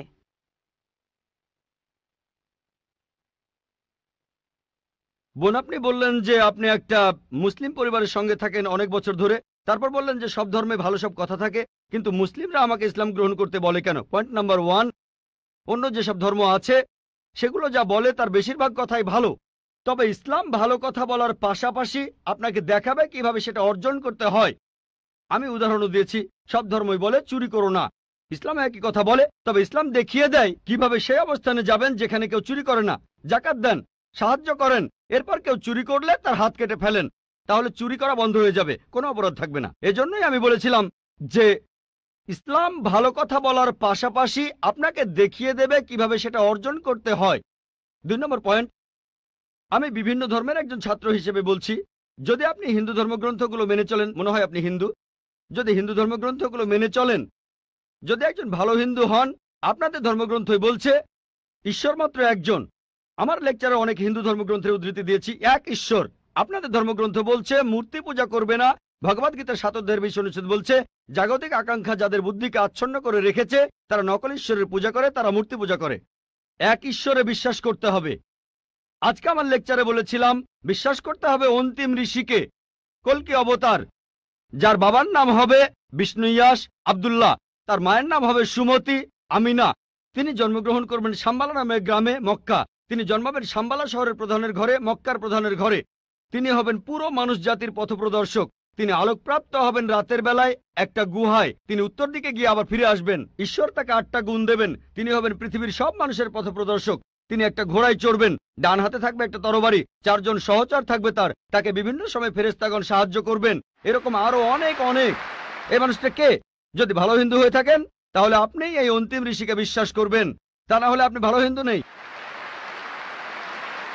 যদি ভালো হিন্দু হয়ে থাকেন তাহলে এক ঈশ্বরে বিশ্বাস করবেন, তাহলে আপনি মূর্তি পূজা করবেন না। নাতাস্তি প্রতিমা আস্তি, মহান ঈশ্বর, তার কোনো প্রতিমা নেই, তার কোনো প্রতিমূর্তি নেই, তার কোনো ছবি নেই, তার কোনো ফটোগ্রাফ নেই, তার কোনো ভাস্কর্য নেই। আর আমি বিতর্ক করেছি পণ্ডিতদের সাথে, হিন্দু পণ্ডিত, উনারা শঙ্করাচার্য অনেক, সেখানে আমি কথা বলেছি। কোন শঙ্করাচার্যই আমাকে বলেননি ভাই আপনি ভুল বলেছেন, কেউ না। একটা বিতর্ক করেছিলাম শ্রী শ্রী রবিশঙ্করের সাথে 21শে জানুয়ারিতে। তিনি ইন্ডিয়ায় হিন্দুদের মাঝে খুবই জনপ্রিয় গুরু, আর্ট অব লিভিং। আমি তাকে বলেছিলাম আর্ট অব লিভিং এর শ্রেষ্ঠ বই হলো এই পবিত্র কোরআন। আমি তাকে মুসলিমদের এই আর্ট অব লিভিং এ আমন্ত্রণ জানিয়েছিলাম। আমরা সংখ্যায় এখন 130 কোটি, 130 কোটি মুসলিম। আমি তাকে আমন্ত্রণ জানিয়েছিলাম যদি তিনি ধর্মগ্রন্থগুলো মানেন, তিনি বেদের উপরে একজন বিশেষজ্ঞ, তাকে এটা মানতেই হবে। একইভাবে বোন, আপনাকে বুঝতে হবে অন্য সব ধর্মগ্রন্থগুলো হয়তো আল্লাহর বাণী আপনি বলছেন, সময় বদলানোর সাথে সাথে সেগুলোও কিন্তু বদলে গেছে। স্বামী বিবেকানন্দ বলেছেন বেদের 99%ই হারিয়ে গেছে, বাকি যে 1% আছে সেটা আমাদের কঠোরভাবে মানতে হবে। কঠোরভাবে মানে অন্তিম ঋষিকেও মানতে হবে। তাহলে কঠোরভাবে মানলে আপনি মোহাম্মদ সাল্লাল্লাহু আলাইহি সাল্লামকেও মানবেন, আপনি কোরআনকেও মানবেন। আর আমি আপনাকে এখানে আমন্ত্রণ জানাচ্ছি, এই শান্তির ধর্মে আমন্ত্রণ জানাচ্ছি, যাতে করে আপনি আল্লাহর কাছাকাছি আসতে পারেন। এবারের প্রশ্ন আমার বাম দিকের মাইক থেকে। ইসলাম ধর্মে পাপের সংজ্ঞাটা কি? পাপের প্রকারভেদগুলো কি? আর এই পাপের সাথে হিন্দু আর খ্রিস্টান ধর্মে যে পাপের কথা বলা হয়েছে তার পার্থক্য কি? ধন্যবাদ। এবারের প্রশ্ন আমার বাম দিকের মাইক থেকে। ইসলাম ধর্মে পাপের সংজ্ঞাটা কি? পাপের প্রকারভেদগুলো কি? আর এই পাপের সাথে হিন্দু আর খ্রিস্টান ধর্মে যে পাপের কথা বলা হয়েছে তার পার্থক্য কি? ধন্যবাদ। ভাই আপনি প্রশ্ন করলেন যে ইসলাম ধর্মে পাপের সংজ্ঞাটা কি, আর হিন্দুইজম বা খ্রিস্টান ধর্মের পাপের সাথে এর পার্থক্যটা কোথায়। এক কথায় পাপ মানে আল্লাহর আদেশগুলো অমান্য করা। আল্লাহ আমাদের নির্দেশ দিয়েছেন, যদি তার বিরুদ্ধে যান সেটাই পাপ। যেমন ধরেন আল্লাহ তাআলা বলেছেন তোমরা প্রার্থনা করো, যদি প্রার্থনা না করেন তাহলে পাপ করছেন। আল্লাহ তাআলা বলেছেন তোমরা মদ খেও না, যদি মদ খান তাহলে পাপ করছেন। তাহলে আল্লাহ তাআলার আদেশ অমান্য করা এক কথায় সেটাই পাপ। আর সব ধর্মে পাপের সংজ্ঞাটা এটাই। হিন্দু আর খ্রিস্টান ধর্ম একই কথা বলছে। আশা করি উত্তরটা পেয়েছে। এবারের প্রশ্ন আমার বাম দিকের মাইক থেকে। আমি অ্যান্টনি, আমি ফিলোসফির একজন ছাত্র। আপনার লেকচার থেকে আজকে যেটা শিখলাম যে সব ধর্মই বলে এমন সব কথা যেগুলো কমন, আর এমনকি মোহাম্মদও কমন, সব ধর্মেই আছে। কিন্তু পবিত্র কোরআনটা কোন দিক থেকে আলাদা? কোরআন এমন কি বলছে যেটা অন্য ধর্মে বলা নেই? যেমন ধরেন মোহাম্মদ, তার কথা সব ধর্মের বইতেই তো বলা হয়েছে। ভাই খুব সুন্দর প্রশ্ন করেছেন। আপনি বললেন যেটা কমন সেটা মেনে চলতে। সব ধর্মগ্রন্থই বলে মুহাম্মদের কথা, আর কোরআনও বলছে মুহাম্মদের কথা। এখানে নতুন কি আছে? খুবই সুন্দর প্রশ্ন। অন্য সব ধর্মই বলে যে পরবর্তীতে একজন নবী পৃথিবীতে আসবেন, আর বাইবেলও বলছে। আপনি তো খ্রিস্টান, সম্ভবত আপনি পবিত্র বাইবেল পড়েছেন। গসপেল অফ জন 16 নম্বর অধ্যায়ের 12 নম্বর থেকে 14 অনুচ্ছেদে আছে, ঈসা আলাইহিস সালাম শিষ্যদের বলছেন আমি তোমাদের অনেক কথা বলতে চাই, কিন্তু তোমরা এখন সেটা বুঝতে পারবে না, কারণ যখন সত্যের আত্মা তোমাদের সামনে আসবে সে তোমাদের সত্যের পথে নিয়ে যাবে। আর সে তার নিজের কথা বলবে না, যা শুনবে সে কথাগুলোই বলবে। সে তোমাদের ভবিষ্যতের কথা বলবে, সে আমাকে মহিমান্বিত করবে। তার মানে সব ধর্মগ্রন্থ, হিন্দু, পার্সি, বৌদ্ধ, ইহুদি, খ্রিস্টান সবাই বলছে একজন নবী পৃথিবীতে আসবেন, একজন নবী আসবেন। কিন্তু কোরআন বলছে ইনিই সেই নবী যার উপর কোরআন নাজিল হয়েছে। সেই নবী চলে এসেছেন। যখন আপনি ক্লাস 1-এ পড়ছেন, আপনার স্কুলে সবার উপরে ক্লাস 10, তারপর ক্লাস 2-তে উঠলেন, তখনও লক্ষ্য ক্লাস 10, তারপর ক্লাস 3-তে উঠলেন, তখনও ক্লাস 10ই লক্ষ্য। এখানে শুধু স্কুলের কথা বলছি। Class 5, class 6, class 7, class 8, class 9, তারপর ক্লাস 10-এ উঠলেন, তারপর এসএসসি পরীক্ষা দেবেন, ঠিক? তার মানে এই না যে ক্লাস 1 আর ক্লাস 10-এর পড়াশোনা এক। আপনি ক্লাস 10-এর জন্য প্রস্তুতি নিচ্ছেন। প্রস্তুতি নেওয়া হয়েছে 1400 বছর আগে। আল্লাহ তাআলা এই নবীকে পাঠিয়েছেন। যীশু খ্রিস্ট বলেছেন, আমি তোমাদের অনেক কথা বলতে চাই, কিন্তু তোমরা এখন তা বুঝতে পারবে না, কারণ যখন সত্যের আত্মা তোমাদের সামনে আসবে সে তোমাদের সত্যের পথে নিয়ে যাবে। তাহলে 1400 বছর আগে আল্লাহ তাআলা বুঝেছিলেন যে সেটাই সঠিক সময়। এখন পৃথিবীর মানুষ এই কথাগুলো বুঝতে পারবে, অর্থাৎ পবিত্র কোরআন। অন্যান্য সব ধর্মগ্রন্থে কথা বলা হয়েছে যে মহান ঈশ্বর একজন। বর্ণনাগুলো হয়তো আলাদা। সব ধর্মগ্রন্থই বলছে এক স্রষ্টার কথা। আমরা মানব নবীদের আর চূড়ান্ত নবী মুহাম্মদ সাল্লাল্লাহু আলাইহি ওয়াসাল্লামকে। সারমর্মটা হচ্ছে একই, বর্ণনাগুলো হয়তো আলাদা। আর পবিত্র কোরআনে সূরা মাইদা 3 নম্বর আয়াতে বলা হয়েছে, আজ এই দিনে আমি তোমাদের দিন পূর্ণাঙ্গ করলাম, তোমাদের দিন মনোনীত করলাম ইসলাম, তোমাদের প্রতি আমার অনুগ্রহ সম্পূর্ণ করলাম পুরো মানুষ জাতির জন্য।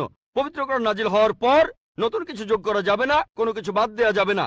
আমি এই কথা আগেও বলেছি। আপনারা তো বলেন ওল্ড টেস্টামেন্ট আর নিউ টেস্টামেন্ট, পবিত্র কোরআন হলো লাস্ট টেস্টামেন্ট। তাহলে পার্থক্যটা হলো এই পবিত্র কোরআন হলো শেষ কিতাব, আল্লাহ তাআলার নাজিলকৃত লাস্ট টেস্টামেন্ট।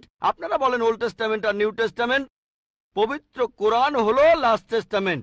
অন্য সব ধর্মগ্রন্থ সেগুলো বলছে একটা বইয়ের কথা, পবিত্র কোরআন মুহাম্মদ সাল্লাল্লাহু আলাইহি সাল্লামের ক্ষেত্রে একই কথা। অন্য ধর্মগ্রন্থ বলে যে নবী মুহাম্মদ আসবেন। ইসলাম আমাদের শেখায় আল্লাহ নবীর কাছে যে কিতাব নাজিল করেছেন আর আমাদের নবীজির হাদিসের মাধ্যমে, এটাই হলো চূড়ান্ত ধর্ম পুরো মানুষ জাতির জন্য। আদম আলাইহিস সালাম থেকে প্রথম মানুষটা থেকে শেষ দিন পর্যন্ত এখনো আছে, শেষ পর্যন্ত থাকবে। অন্য সব ধর্মই বলছে এক ঈশ্বরের কথা, বলছে যে শেষ নবী আসবেন। আপনাকে এটা মানতে হবে, এটা মানতে হবে, প্রয়োগ করতে হবে, তাহলে সত্যিকারের খ্রিস্টান হতে পারবেন। সেজন্য আমি বলি, ইসলাম আর খ্রিস্টান ধর্মের সাদৃশ্যের উপর আমি একটা লেকচার দিয়েছিলাম। সেখানে প্রমাণ করেছি যে মুসলিমরা আমরা খ্রিস্টানদের চাইতে অনেক বেশি খ্রিস্টান। খেয়াল করে দেখবেন, আমরা যীশু খ্রিস্টকে সাধারণ খ্রিস্টানদের চাইতে অনেক বেশি মানি। আমার ভিডিও ক্যাসেট দেখতে পারেন, ইসলাম ও খ্রিস্টান ধর্মের সাদৃশ্য। এবারের প্রশ্ন আমার বাম দিকের মাইক থেকে। স্যার, আমার নাম এল রবিশঙ্কর শ্রীধর। আমি বর্তমানে বিইডি কলেজের প্রিন্সিপাল হিসেবে আছি। আমি অন্য ধর্মগ্রন্থগুলো পড়েছি, যেমন বাইবেল, কোরআন, হাদিস ইত্যাদি। এছাড়াও আমি মুসলমানদের নামাজ পড়ার নিয়মও শিখেছি। স্যার, একটা হাদিস বলা আছে, নবীজি সাল্লাল্লাহু আলাইহি সাল্লাম এক সিরিয়ানকে বলেছেন যে ধর্ম বদলানোর দরকার নেই, আর তুমি কালিমাও বলো না, তখন প্রয়োজন ছিল। তবে এখন দেখি যে পৃথিবী অনেক বদলে গেছে, আমাদের সামাজিক অবস্থান বদলেছে, এছাড়া আমাদের সমাজও বদলেছে। আর একটা ব্যাপার জানতে চাচ্ছি, এমন কি কোনো রকম ছাড় দেয়া আছে যদি কেউ ইসলাম পালন করতে চায়? আমরা জানি ইসলাম ধর্মের কিছু ব্যাপার ফিজিক্সের মাধ্যমে প্রমাণ করেছেন বিজ্ঞানী ক্যাপরা আর স্টিফেন হকিং, যেমন সময় আর বিশ্বজগৎ কিভাবে সৃষ্টি হলো। এখন আনাল হক, আমি খোদা, এই টাইপের ধারণার কোনো স্থান আছে? 5 ওয়াক্ত নামাজ পড়লাম, ধর্ম মানলাম, এরপর আমরা অন্য সময় কি বলতে পারি যে আনাল হক? এটা কি মানতে পারি? আর ভাই প্লিজ একবারে একটা প্রশ্ন করেন, হাতে সময় কম, এই প্রশ্নটার উত্তর দেই। প্রশ্ন করার জন্য অনেকে দাঁড়িয়ে আছেন। ভাই, আপনি প্রশ্ন করলেন যে তিনি একটা হাদিস জানেন যেখানে নবীজি এক সিরিয়ানকে তার ধর্ম বদলাতে বারণ করলেন। বলেন। যে তুমি বলবে না লা ইলাহা ইল্লাল্লাহ বাজারের মধ্যে, তাকে মারা হতো। ভাই, আপনি বললেন যে নবীজি এক লোককে বাজারের মধ্যে লা ইলাহা ইল্লাল্লাহ বলতে বারণ করেছেন, না হলে তাকে মারা হতো। আমি জানি না আপনি কোন হাদিসের কথা বলছেন। একটা হাদিস বলছে জোরে আল্লাহু আকবার বলো না, লা ইলাহা ইল্লাল্লাহ না। এটা বলা হয়েছিল কারণ যুদ্ধের সময় তারা লুকিয়ে আছে আর শত্রু আসছে, তখন জোরে আল্লাহু আকবার বলো না, কারণ তাহলে শত্রুরা টের পেয়ে যাবে। বাজারের মধ্যে না, যুদ্ধের ময়দানে। আরেকটা হাদিস বলছে জোরে বলো যাতে অন্যান্য মুসলিমরা উৎসাহিত হয়, তাই পরিস্থিতির উপর নির্ভর করে। নবীজি একবার বলেছেন যুদ্ধের ময়দানে বলো আল্লাহু আকবার, এতে মুসলিমদের সাহস বাড়বে। কিন্তু অন্য সময়ে যখন লুকিয়ে আছেন তখন জোরে বললে শত্রুরা টের পাবে। তাই এক এক পরিস্থিতিতে এক এক রকম কাজ। আপনার প্রশ্নে আসি, ইসলামের পাশাপাশি অন্যান্য জিনিস মানা যাবে কিনা, যেমন সক্রেটিস বা অন্য কারো কথা বা কোনো বিজ্ঞানীর কথা। এছাড়াও আনাল হক, ইসলামের পাশাপাশি অন্য বিষয়ের ব্যাপারে বলি, যদি সেগুলো কোরআন আর হাদিসের বিরুদ্ধে না যায় কোনো সমস্যা নেই। যদি সেটা কোরআন আর হাদিসের সাথে মিলে যায় সেটা আমাদের মানতে হবে। সেটা হতে পারে যে কোনো বিষয়, হোক বিজ্ঞান, ভূগোল বা ইতিহাস, হোক হিন্দু, ইসলাম, খ্রিস্টান ধর্ম, ইহুদি ধর্ম। যদি সেটা পবিত্র কোরআনে উল্লেখ করা থাকে তাহলে সেটা আমাদের মানা ফরজ। যদি সেই কথাটার উল্লেখ কোরআনে না থাকে আর কোরআনের বিরুদ্ধে না যায় সেটা মানতে পারেন মুবাহ, ঐচ্ছিক।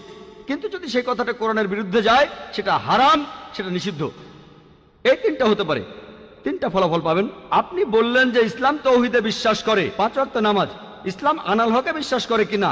আনাল হক নিজেকে আল্লাহ দাবি করা এটা শিরক, এটা তাওহীদের বিরুদ্ধে যায়। এটা বলতে পারেন না যে আপনি তাওহীদও মানেন আবার একাধিক ঈশ্বরে বিশ্বাস করেন। আপনি তাওহীদ মানেন আবার বলছেন আমি আল্লাহ, দুটোই আসলে বিপরীত। যদি কেউ এমনটা বিশ্বাস করে যে সে আল্লাহর একটা অংশ, সে তাওহীদ মানতে পারে না, সে মুসলিম নয়। দুটো বিপরীত জিনিস। কিন্তু অন্য ব্যাপার কোরআনের সাথে মিললে সমস্যা নেই, আর কোরআনের বিরুদ্ধে না গেলে সমস্যা নেই। আশা করি উত্তরটা পেয়েছেন। এবারের প্রশ্ন বাম দিকের মাইক থেকে। আজ এই অনুষ্ঠানে আসতে পেরে আমার খুবই ভালো লাগছে। আপনার এই মূল্যবান কথাগুলো সবারই কাজে আসবে। আমরা আপনার লেকচার শুনে খুবই মুগ্ধ হয়েছি, অনেকের দৃষ্টিভঙ্গিও বদলেছে। আমার নাম রাম দাস, ইলেকশন বোর্ডের পার্সেস অফিসার। আমি একজন হিন্দু, তারপরও আমি ইসলাম ধর্মকে অনেক শ্রদ্ধা আর ভালোবাসি। আমি আপনার কথার সাথে একমত যে হিন্দু ধর্ম কখনোই মূর্তি পূজার কথা বলে না। আসলে আমাদের হিন্দু ধর্মকে সবসময় প্রভাবিত করেছে তথাকথিত ধর্মীয় নেতারা। তারা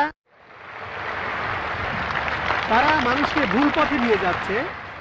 শতকরা 90% হিন্দু ভুল পথে চলে যাচ্ছে মূর্তি পূজার নামে। বেদ আর উপনিষদ কখনই মূর্তি পূজার কথা বলে না।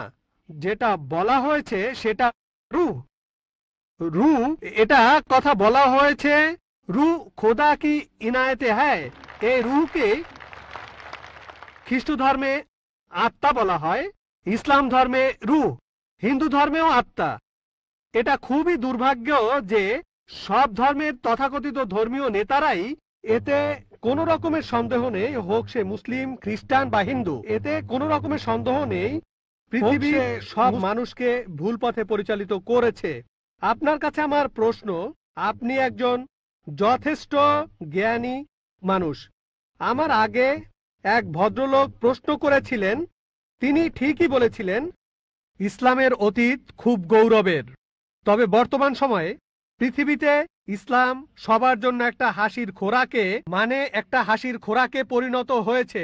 এর কারণ হলো ইসলামের ঠিকাদাররা, নেতারা ঠিক হিন্দু নেতাদের মতোই তাদের অনুসারীদের ভুল পথে নিয়ে যাচ্ছে, ভুল জিনিস শিখাচ্ছে।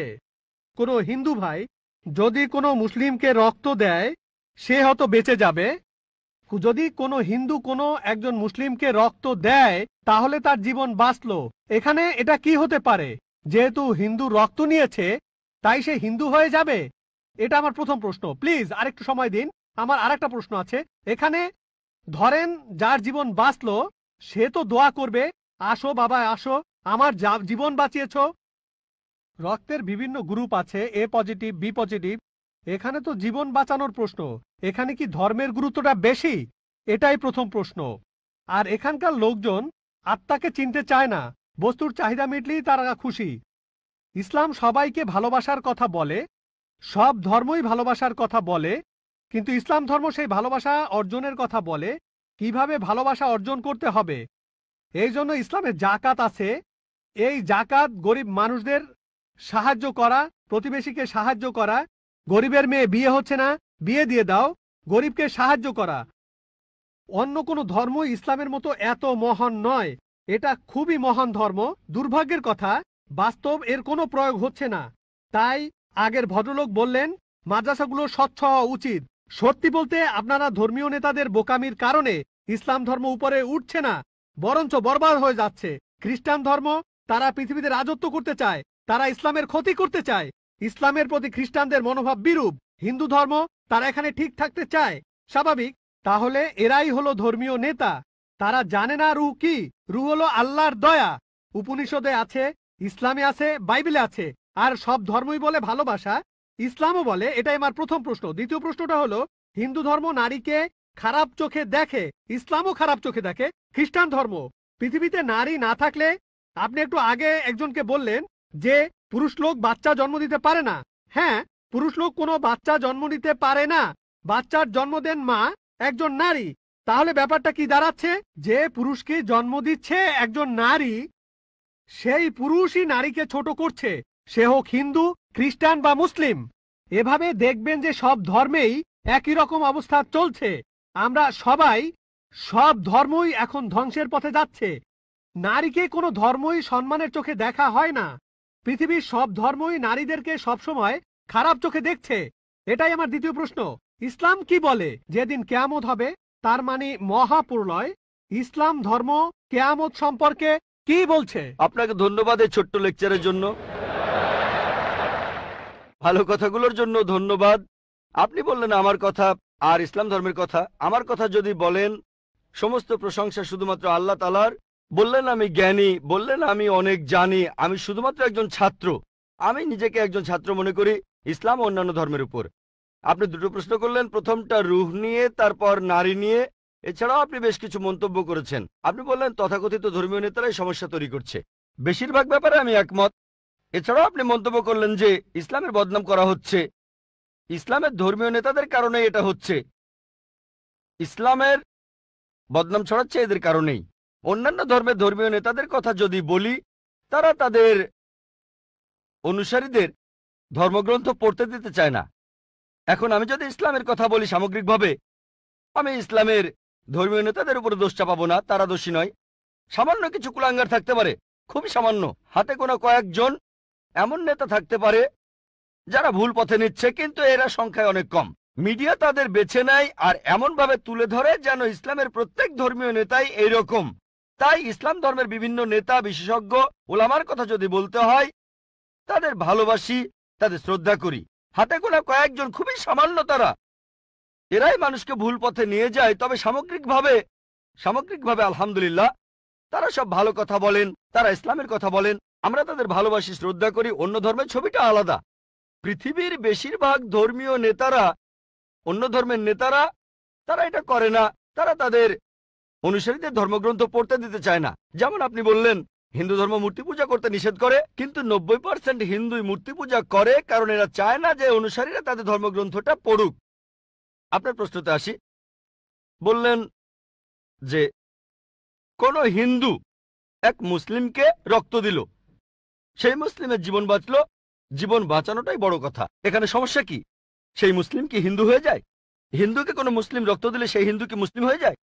আল্লাহ পবিত্রকরণে বলেছেন, সূরা মাইদার 32 নম্বর আয়াতে উল্লেখ করা হয়েছে, যদি কেউ কোনো মানুষের জীবন বাঁচায়, যদি কোনো লোক, হোক সে মুসলিম বা অমুসলিম, অন্য কোনো মানুষের জীবন বাঁচায়, হোক মুসলিম বা অমুসলিম, তাহলে সে যেন পুরো মানুষ জাতিকে বাঁচালো।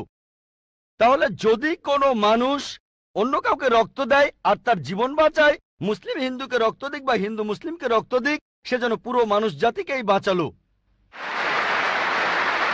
আরো বলছে, যদি কেউ কোনো মানুষকে হত্যা করে আর সেটা হত্যার অপরাধ বা বিশৃঙ্খলা তৈরির অপরাধ না হয়, তাহলে সে যেন পুরো মানুষ জাতিকেই হত্যা করলো।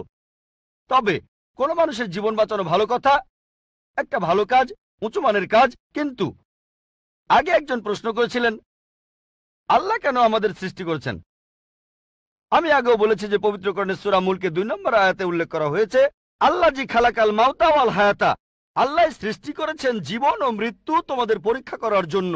কারো জীবন বাঁচানো খুবই ভালো কাজ, কিন্তু কারো আখিরাত বাঁচানো সেটা আরো ভালো কাজ। আর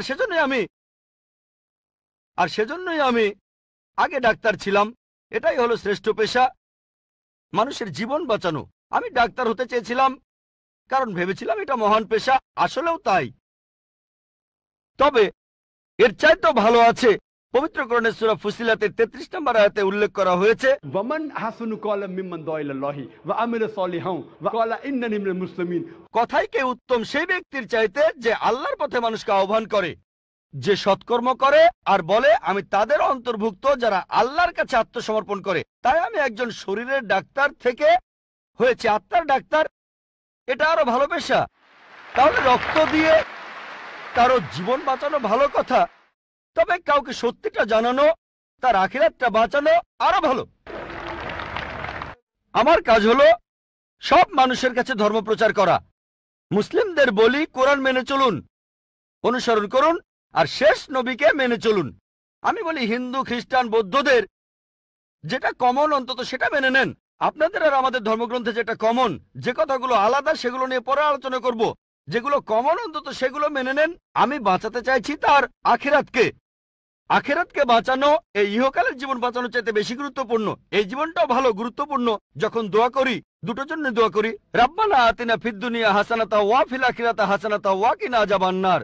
হে আল্লাহ, আমাকে এই ইহকাল ও পরকালে ভালো রাখো এবং আমাকে দোজখের আগুন থেকে রক্ষা করো। তবে পরকাল অনেক উপরে এই জীবনের চাইতে।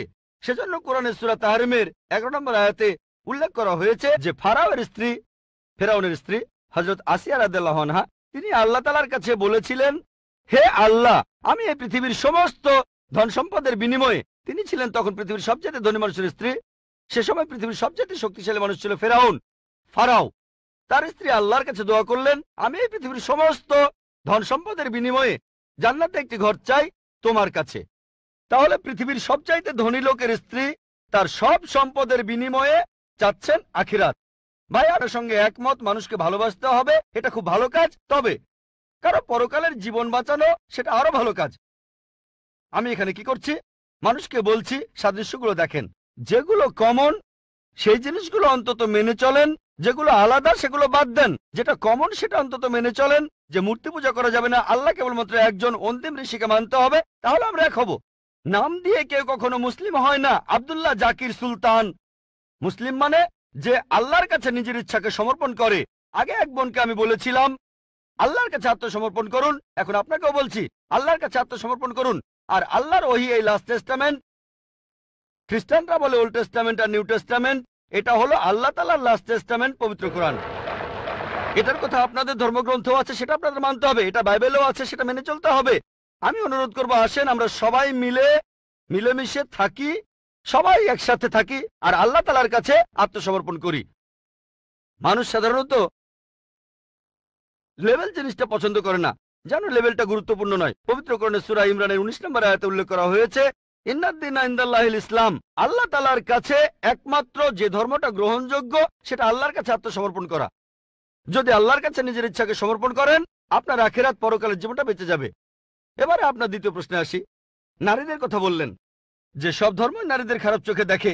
সব ধর্মই, খ্রিস্টান ধর্ম, হিন্দু ধর্ম, ইসলামের কথাও বললেন, সবাই খারাপ চোখে দেখে। খ্রিস্টানরা খারাপ চোখে দেখে, হিন্দুরা খারাপ চোখে দেখে, মুসলিমরাও খারাপ চোখে দেখে। মুসলিম মানে যে আল্লাহর কাছে নিজের ইচ্ছাকে সমর্পণ করে। আর সত্যিকারের মুসলিম কোনো নারীর দিকে কখনো খারাপ দৃষ্টিতে তাকাবে না। যদি কেউ করে সে মুসলিম নয়। আল্লাহ পবিত্র কোরআনে বলেছেন, সূরা নূরের 30 আয়াতে উল্লেখ করা হয়েছে, মানুষ শুধু নারীর হিজাবের কথা বলে। আল্লাহ তাআলা পবিত্র কোরআনে প্রথমে বলেছেন পুরুষের হিজাবের কথা। মুমিন পুরুষদের বলো তারা যেন দৃষ্টি সংযত আর লজ্জাস্থান হেফাজত করে। যখন কোনো পুরুষ কোনো নারীর দিকে তাকাবে, তখন তার মনে, সেই পুরুষের মনে কোনো খারাপ চিন্তা আসলে সে দৃষ্টি নিচু করবে। আপনাদের বেদেও কথা আছে। যদি আপনি ঋগ্বেদ পড়েন 8 নম্বর গ্রন্থ 33 নম্বর অনুচ্ছেদের 19 নম্বর মন্ত্র, ব্রাহ্ম তোমাদের নারী বানিয়েছেন, সুতরাং দৃষ্টি নিচু করো আর মাথার উপরে কাপড় দাও। হিন্দু ধর্মগ্রন্থ নারীদের শ্রদ্ধা করে, তবে সেই ধর্মগ্রন্থে এমন কথাও আছে যেগুলো নারীদের ছোট করেছে, সেগুলো বলতে চায় না। যদি মনুস্মৃতি পড়েন সেখানে নারীদের বিরুদ্ধে অনেক কথা আছে, সেগুলো আমি এখানে বলতে চাই না, কারণ আমি চাই না কেউ বলুক ডক্টর জাকির নায়েক হিন্দু ধর্মের সমালোচনা করছেন। পবিত্র বাইবেলেও নারীদের সম্পর্কে ভালো কথা আছে, আবার খারাপ কথাও আছে। ভালো কথাগুলো এখানে বলতে পারি, খারাপ কথাগুলো বলতে চাচ্ছি না। আমি চ্যালেঞ্জ করছি, কেউ আমাকে পবিত্র কোরআনের এমন একটা কথা দেখান যেটা নারীদের বিরুদ্ধে বলেছে। নারীদের বিরুদ্ধে একটা সহিহ হাদিস দেখান যেটা নারীদের বিরুদ্ধে বলেছে। হ্যাঁ, প্রত্যেক সম্প্রদায়ে কিছু কুলাঙ্গার দেখতে পাবেন। এমন কিছু মুসলিম হয়তো আছে যারা শুধু নামেই মুসলিম, তারা মেয়েদের দিকে তাকাতে পারে, মেয়েদের উত্ত্যক্ত করতে পারে, তবে তারা সত্যিকারের মুসলিম নয়। আপনি বললেন যে ইসলাম আর মুসলিমরা মেয়েদের খারাপ চোখে দেখে।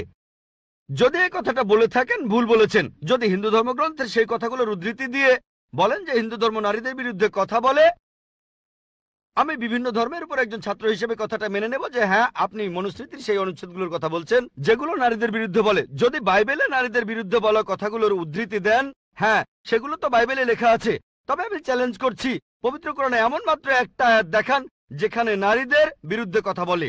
এমন মাত্র একটা সহিহ হাদিস দেখান, আমাদের নবীজি সাল্লাল্লাহু আলাইহি ওয়াসাল্লামের মাত্র একটা কথা দেখান যেটা নারীদের বিরুদ্ধে বলেছে। সত্যি বলতে মুহাম্মদ সাল্লাল্লাহু আলাইহি ওয়াসাল্লাম হলেন পৃথিবীর প্রথম মানুষ যিনি নারীদের উপরে তুলেছেন আর তাদের সমান অধিকার দিয়েছেন।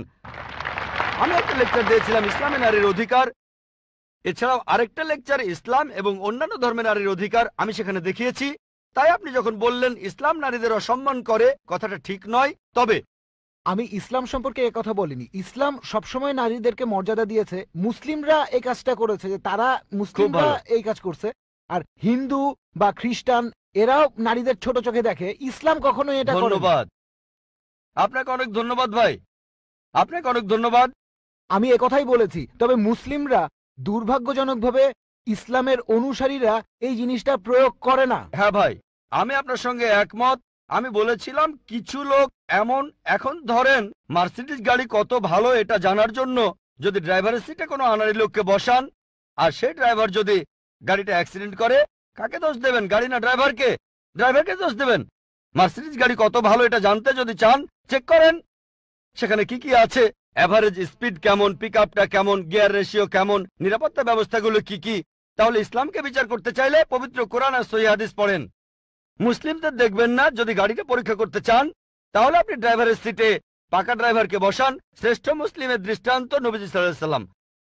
খ্রিস্টান ধর্মে পবিত্র বাইবেলে আছে, বুক অব জেনেসিস 3 অধ্যায়ের 16 অনুচ্ছেদে মহান ঈশ্বর বলেছেন, তোমরা নারী, তোমরা খুব যন্ত্রণা পেয়ে সন্তানের জন্ম দেবে। এটা নারীদের প্রতি ঈশ্বরের অভিশাপ, গর্ভধারণ নারীদের জন্য শাস্তি। ইসলাম ধর্মে গর্ভধারণ নারীদের জন্য সম্মানের। পবিত্র কোরআনে সূরা নিসার 1 নম্বর আয়াতে উল্লেখ করা হয়েছে গর্ভধারিণী মাকে সম্মান করো। পবিত্র কোরআনে সূরা লুকমানের 14 নম্বর আয়াতে উল্লেখ করা হয়েছে আমি মানুষকে তাদের বাবা মায়ের সাথে ভালো ব্যবহার করার নির্দেশ দিয়েছি। মা অনেক কষ্ট সহ্য করে সন্তানকে গর্ভধারণ করেন, অনেক কষ্ট পেয়ে সন্তানের জন্ম দেন। নবীজি বলেছেন, যদি তোমরা তোমাদের মাকে সোনার পাহাড়ও এনে দাও, তোমাকে যে 9 মাস গর্ভে ধারণ করেছিলেন তার বিনিময়ে, তারপরও শোধ হবে না। ইসলাম এই কথাই বলছে।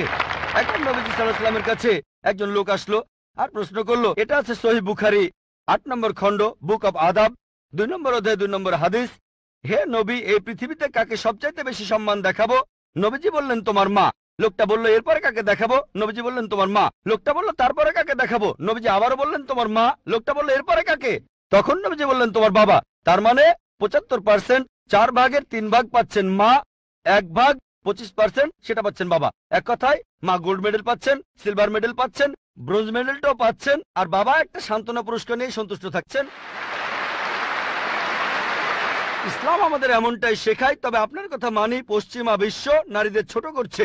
পশ্চিমা বিশ্ব নারীদের স্বাধীনতার কথা বলে, আসলে তারা স্বাধীনতার কথা বলে নারীদের শারীরিক অত্যাচার করে, তাদের সম্মান কেড়ে নেয়, আত্মার অবমাননা করে। পশ্চিমা বিশ্ব বলে তারা নারীদের উঁচুতে বসিয়েছে, আসলে নিচে নামিয়েছে। তাদেরকে বানিয়েছে উপপত্নী, রক্ষিতা আর সমাজের প্রজাপতি, যারা রয়েছে আর্ট আর কালচারের রঙিন পর্দার আড়ালে। আর্ট আর কালচারের দোহাই দিয়ে তারা কি করছে?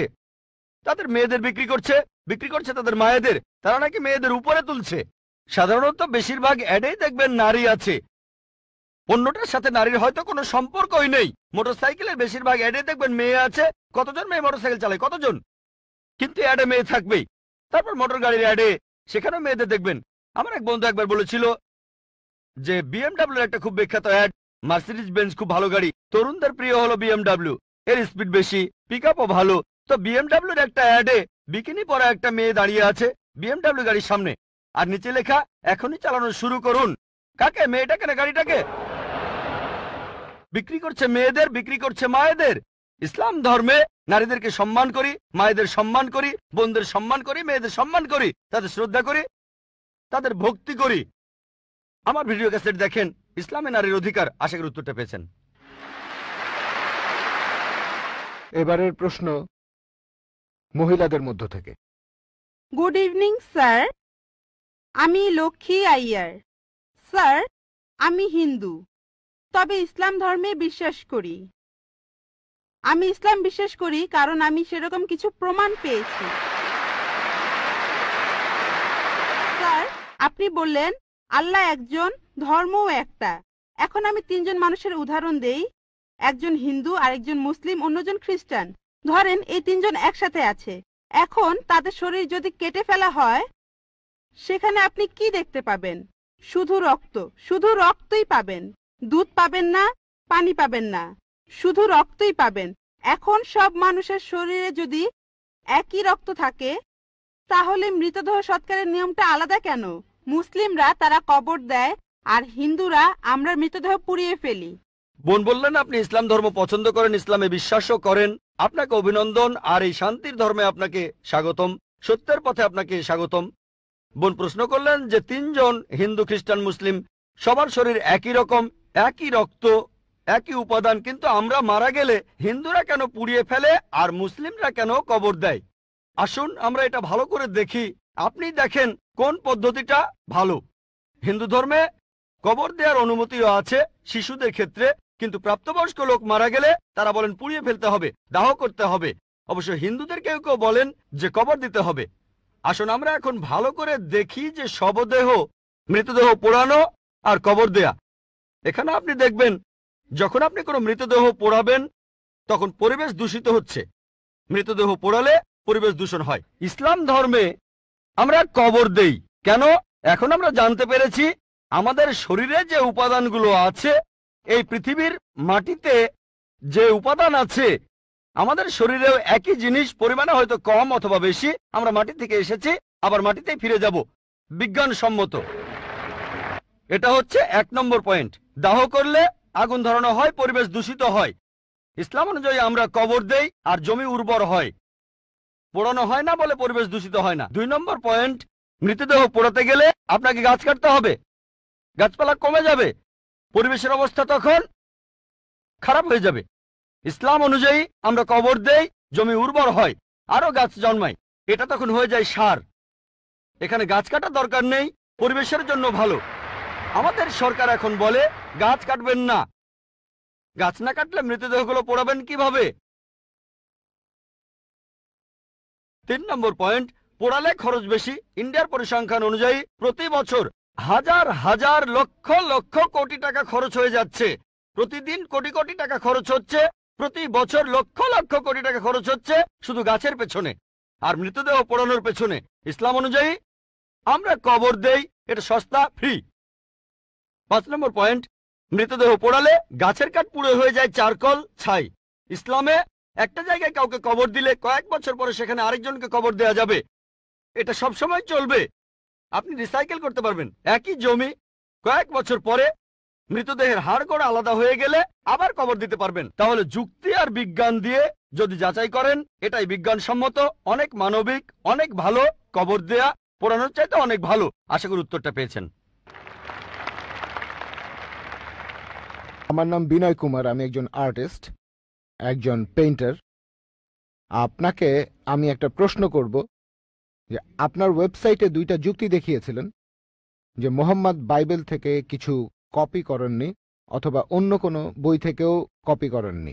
সেখানে উত্তর দিতে গিয়ে আপনি বলেছেন যে নবী মুহাম্মদের সময় বাইবেলের কোনো আরবি অনুবাদ ছিল না, কিন্তু সহিহ আল বুখারী 6 নম্বর খণ্ডের 60 নম্বর গ্রন্থ 478 নম্বর হাদিস বলছে যে গসপেলগুলো আরবিতে অনুবাদ করা হয়েছিল, করেছিলেন বারাকা। এখানে আরেকটা ব্যাপার হলো, বললেন মুহাম্মদ ছিলেন নিরক্ষর, সেজন্য তিনি বই পড়তে পারতেন না, যেমন পবিত্র বাইবেল।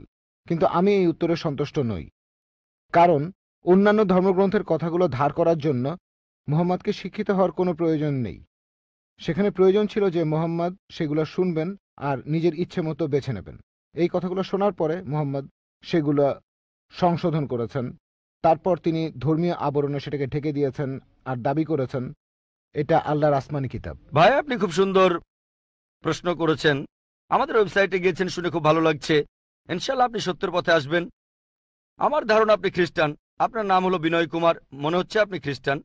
ভাই বললেন আমি দুটো যুক্তি দেখিয়েছি। দুটো না, অনেকগুলো যুক্তি দেখিয়েছি। আপনি বেছে নিয়েছেন দুটো। না না, ঠিক আছে, আপনার চোখে পড়েছে ওই দুটো। তবে আমি দুটো যুক্তি দেখাইনি, এই দুটো ছাড়াও আরো যুক্তি দেখিয়েছি। একটা যুক্তি দেখিয়েছিলাম যে নবীজি সাল্লাল্লাহু আলাইহি সাল্লাম ছিলেন উম্মি। আল্লাহ পবিত্র কোরআনে বলেছেন, সূরা আনকাবুতের 48 নম্বর আয়াতে উল্লেখ করা হয়েছে যে আমি সর্বশেষ নবীকে পাঠিয়েছি নিরক্ষর, যাতে করে মিথ্যাচারীরা কোন রকম সন্দেহ পোষণ না করে। এটা অবশ্যই মানবেন। একজন নিরক্ষর অন্যজন পড়তে পারে, নিরক্ষরের জন্য কাজটা কঠিন, এটা অবশ্যই মানবেন। কি বলেন? আরো কঠিন? কঠিন হবে। আর যে লোক পড়তে পারে তার পক্ষে নকল করা সহজ কাজ। সে পড়তেও পারে, শুনতেও পারে। যে মানুষটা নিরক্ষর সে শুধু শুনতে পারে। তাহলে তর্কের খাতিরে অন্তত পক্ষে এটুকু মেনে নেবেন কাজটা কঠিন, এটা মানেন? ভালো, মাশাআল্লাহ। তাহলে আমি এই পয়েন্টগুলো বলেছিলাম, এটা একমাত্র পয়েন্ট না, অনেকগুলো পয়েন্টের মধ্যে এটা হচ্ছে একটা। এরপরে আরো পয়েন্ট আছে।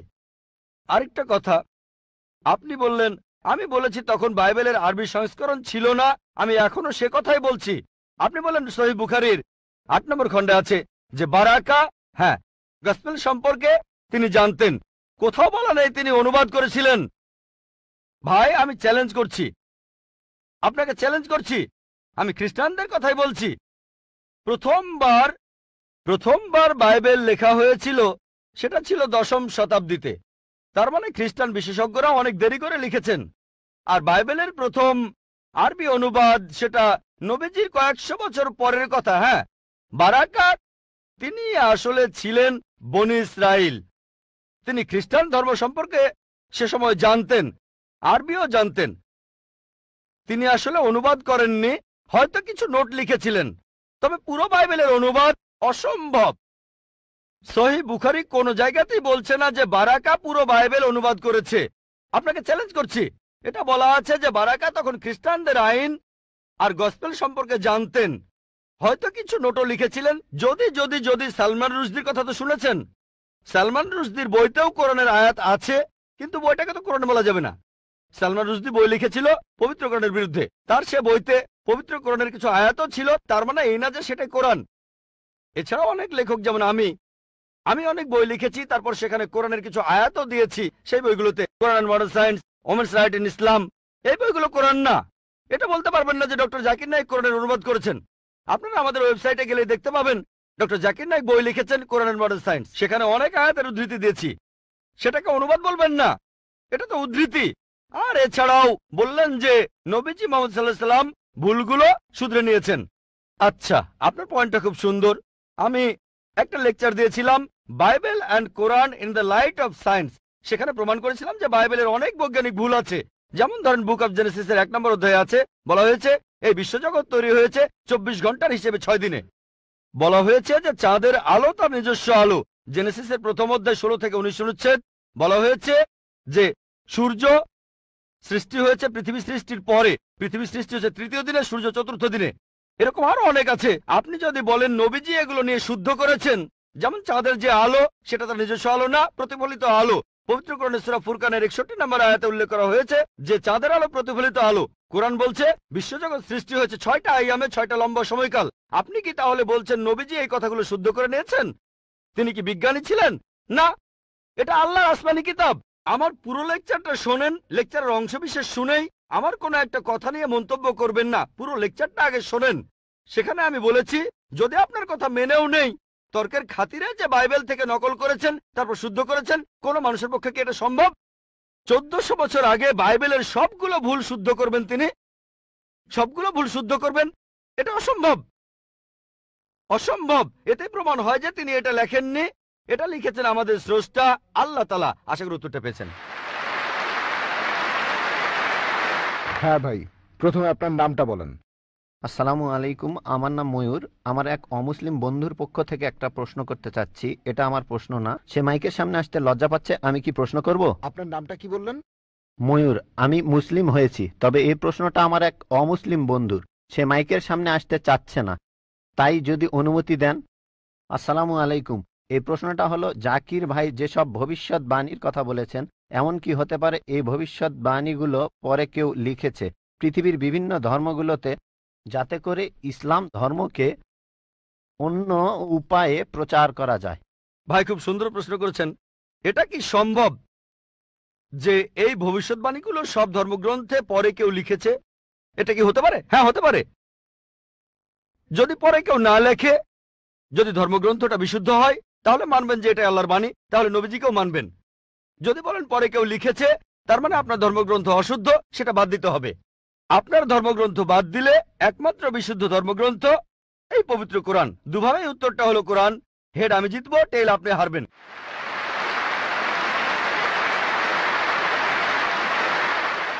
এবারে প্রশ্ন করা হচ্ছে মহিলাদের মধ্য থেকে। কোনো অমুসলিম বোন মাইকের সামনে এসে প্রশ্ন করবেন প্লিজ। আদাব ডক্টর জাকির নায়েক স্যার, আমার নাম ভেঙ্কটামা। আমি গত কয়েক বছর ধরে এক মুসলিম মহিলার সাথে আছি।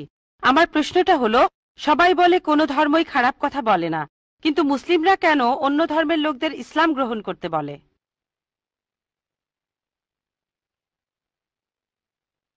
বোন, আপনি বললেন যে আপনি একটা মুসলিম পরিবারের সঙ্গে থাকেন অনেক বছর ধরে, তারপর বললেন যে সব ধর্মে ভালো সব কথা থাকে, কিন্তু মুসলিমরা আমাকে ইসলাম গ্রহণ করতে বলে কেন? পয়েন্ট নাম্বার 1, অন্য যেসব ধর্ম আছে সেগুলো যা বলে তার বেশিরভাগ কথাই ভালো, তবে ইসলাম ভালো কথা বলার পাশাপাশি আপনাকে দেখাবে কিভাবে সেটা অর্জন করতে হয়।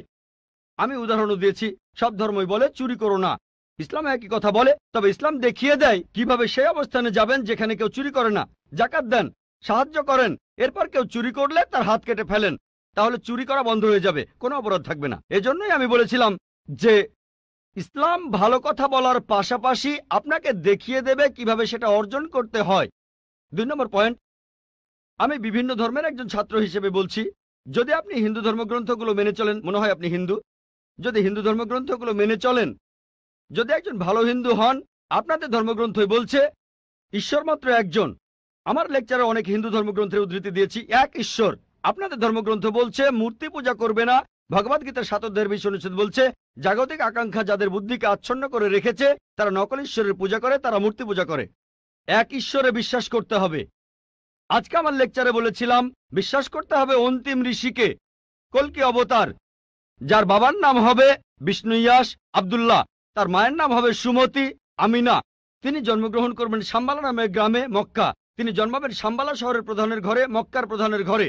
তিনি হবেন পুরো মানুষ জাতির পথপ্রদর্শক। তিনি আলোকপ্রাপ্ত হবেন রাতের বেলায় একটা গুহায়। তিনি উত্তর দিকে গিয়ে আবার ফিরে আসবেন। ঈশ্বর তাকে 8টা গুণ দেবেন। তিনি হবেন পৃথিবীর সব মানুষের পথপ্রদর্শক। তিনি একটা ঘোড়ায় চড়বেন, ডান হাতে থাকবে একটা তরবারি, 4 জন সহচর থাকবে তাকে বিভিন্ন সময় ফেরেশতাগণ সাহায্য করবেন। এরকম আরো অনেক অনেক। এই মানুষটা কে? যদি ভালো হিন্দু হয়ে থাকেন তাহলে আপনি এই অন্তিম ঋষিকে বিশ্বাস করবেন, তা না হলে আপনি ভালো হিন্দু নেই। যদি ভালো হিন্দু হয়ে থাকেন তাহলে এক ঈশ্বর বিশ্বাস করবেন, তাহলে আপনি মূর্তি পূজা করবেন না। নাতাস্তি প্রতিমা আস্তি, মহান ঈশ্বর, তার কোনো প্রতিমা নেই, তার কোনো প্রতিমূর্তি নেই, তার কোনো ছবি নেই, তার কোনো ফটোগ্রাফ নেই, তার কোনো ভাস্কর্য নেই। আর আমি বিতর্ক করেছি পণ্ডিতদের সাথে, হিন্দু পণ্ডিত, উনারা শঙ্করাচার্য অনেক, সেখানে আমি কথা বলেছি। কোন শঙ্করাচার্যই আমাকে বলেননি ভাই আপনি ভুল বলেছেন, কেউ না। একটা বিতর্ক করেছিলাম শ্রী শ্রী রবিশঙ্করের সাথে 21শে জানুয়ারিতে। তিনি ইন্ডিয়ায় হিন্দুদের মাঝে খুবই জনপ্রিয় গুরু, আর্ট অব লিভিং। আমি তাকে বলেছিলাম আর্ট অব লিভিং এর শ্রেষ্ঠ বই হলো এই পবিত্র কোরআন। আমি তাকে মুসলিমদের এই আর্ট অব লিভিং এ আমন্ত্রণ জানিয়েছিলাম। আমরা সংখ্যায় এখন 130 কোটি, 130 কোটি মুসলিম। আমি তাকে আমন্ত্রণ জানিয়েছিলাম যদি তিনি ধর্মগ্রন্থগুলো মানেন, তিনি বেদের উপরে একজন বিশেষজ্ঞ, তাকে এটা মানতেই হবে। একইভাবে বোন, আপনাকে বুঝতে হবে অন্য সব ধর্মগ্রন্থগুলো হয়তো আল্লাহর বাণী আপনি বলছেন, সময় বদলানোর সাথে সাথে সেগুলোও কিন্তু বদলে গেছে। স্বামী বিবেকানন্দ বলেছেন বেদের 99%ই হারিয়ে গেছে, বাকি যে 1% আছে সেটা আমাদের কঠোরভাবে মানতে হবে। কঠোরভাবে মানে অন্তিম ঋষিকেও মানতে হবে। তাহলে কঠোরভাবে মানলে আপনি মোহাম্মদ সাল্লাল্লাহু আলাইহি সাল্লামকেও মানবেন, আপনি কোরআনকেও মানবেন, আর আমি আপনাকে এখানে আমন্ত্রণ জানাচ্ছি, এই শান্তির ধর্মে আমন্ত্রণ জানাচ্ছি, যাতে করে আপনি আল্লাহর কাছাকাছি আসতে পারেন। এবারের প্রশ্ন বাম দিকের মাইক থেকে। গুড ইভিনিং, আমি একটা প্রশ্ন করব, তার আগে বলে নেই আমার নাম রমেশ কুমার, নয়াদিল্লি থেকে এসেছি, পেশায় একজন ধর্মযাজক। ভাই, আপনার লেকচারে আপনি বললেন কোরআন হলো চূড়ান্ত। আচ্ছা, কিন্তু আমার একটা প্রশ্ন আছে যে ইয়ামামার যুদ্ধে সে সময় কোরআনের অনেক হাফেজ মারা গিয়েছিলেন। অনেকে মনে করেন যে আবু বক্করের সময় পবিত্র কোরআন হারিয়ে গেছে। আর সহিহ আল বুখারীর 6 নম্বর খণ্ডের 510 নম্বর হাদিস বলছে, যখন ইসলামের তৃতীয় খলিফা তিনি যখন হারেমিয়ার লোকদের সাথে যুদ্ধ করছিলেন, আর সে সময় তিনি পবিত্র কোরআনের কিছু আলাদা সংস্করণ পেলেন, তখন ওসমান কোরআন লিখলেন। আর একটা কথা, আল্লাহ পবিত্র কোরআনে বলেছেন 15:9, আমি কোরআন অবতীর্ণ করেছি, আমি সংরক্ষণ করব। কিন্তু কোরআন সংরক্ষিত হয়নি। আমি জানতে চাই যে কোরআন কখন বিকৃত হয়েছে, কেন বিকৃত হয়েছে, কোথায় বিকৃত হয়েছে, কে এটাকে বিকৃত করেছে, কখন বিকৃত হয়েছে, প্লিজ মন্তব্য করেন। ভাই, আপনি প্রশ্ন করলেন, আপনি পবিত্র কোরআনের সূরা হিজরের 9 নম্বর আয়াতের উদ্ধৃতি দিলেন, যেখানে আল্লাহ তাআলা বলেছেন যে আমি কোরআন অবতীর্ণ করেছি আর আমি সংরক্ষণ করব। তাহলে কোরআন বলছে যে কোরআন বিকৃত হয়নি, আল্লাহ বলেছেন কোরআন বিশুদ্ধ। তাহলে সহিহ বুখারী কেন বলছে যে কোরআন হারিয়ে গেছে? হযরত আবু বকরের সময়ে তৃতীয় খলিফা হযরত ওসমান আসলেন, তিনি কোরআনের অনেক সংস্করণ পেলেন, তারপরে এটা কিভাবে হলো? ভাই, সহিহ বুখারী যে কথাটা বলছেন সেটা ঠিক, যেটা হযরত ওসমান রাদিয়াল্লাহু আনহু পেয়েছিলেন সেটা বিভিন্ন বাচনভঙ্গি।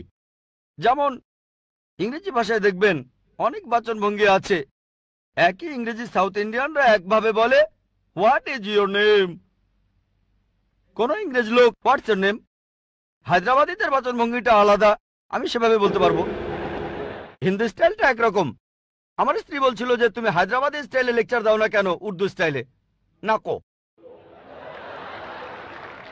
বোম্বেতে আমরা নাকো বলি না, বোম্বেতে আমরা বলি আয়েঙ্গা, খায়েঙ্গা, জায়েঙ্গা, পিয়েঙ্গা। একবার আমাকে বোম্বের এক ভাই বলেছিলেন আয়েঙ্গা জায়েঙ্গা ছিল আসলে গতকাল। তাহলে এক এক জায়গার বাচনভঙ্গি হচ্ছে এক এক রকম। সেই একইভাবে হযরত ওসমানের সময়ে আরবি ভাষায় হযরত ওসমান দেখলেন অনেক বাচনভঙ্গি। আমাদের নবীজির অনুমতি দিয়েছিলেন 7টা বাচনভঙ্গির। তাহলে উচ্চারণ করতে গিয়ে ভুল হয়েছিল। এই ভুলগুলো দেখে হযরত ওসমান বললেন এটাকে চূড়ান্ত করো, আর আমরা এখানে শুদ্ধভাবে উচ্চারণ করব। তাহলে বুঝতে পারলেন যে তিনি বাচনভঙ্গি শুদ্ধ করেছেন।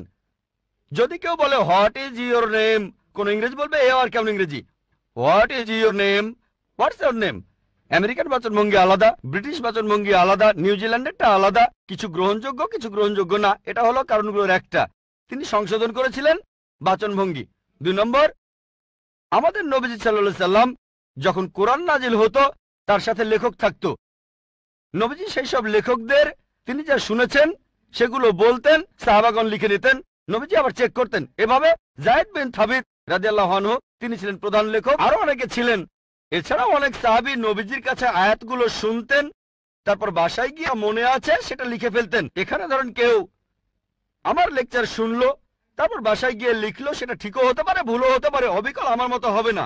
তবে আমি যদি চেক করে সেখানে কিছু নোট দেই, এটা লেখেন, আরেকবার পড়েন, এটা ভুল হয়েছে, শুধরে নেন, তাহলে কোরআনের যে কপিটা আমাদের নবীজির কাছে ছিল সেটা চেক করেছিলেন তিনি নিজেই যখন জীবিত ছিলেন।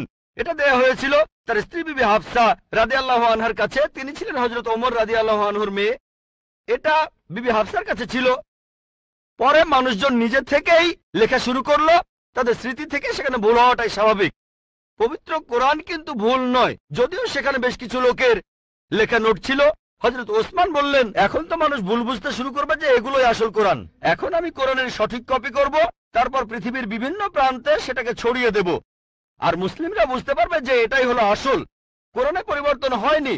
মানুষজন বিভিন্ন নোট লেখা শুরু করলো, অন্যরা বুঝতে পারতো না যে এটাই শুদ্ধ কোরআন নাকি ভুল কোরআন। আর তৃতীয় খলিফা হযরত ওসমান রাদিয়াল্লাহু আনহু তিনি কি করলেন? একটা কমিটি বানালেন সাহাবাগণকে নিয়ে, তারপর অরিজিনালটা থেকে কপি করলেন আর পৃথিবীর বিভিন্ন প্রান্তে ছড়িয়ে দিলেন। এরকম একটা কপি আছে এখনো তাশখন্দে।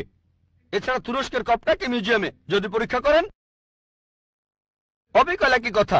এছাড়াও হাফেজরা আছেন, কোরআনের সব কপি পুড়িয়ে ফেললেও পৃথিবীতে হাজার হাজার হাফেজ আছেন, পবিত্র কোরআন যাদের হৃদয়ে আছে, যদি সব কপিও পুড়িয়ে ফেলেন কথার কথা, তারপরে এই যে হাফিজগণ আছেন তারা আবারও কোরআনের কপি তৈরি করতে পারবেন। আশা করি উত্তরটা পেয়েছেন।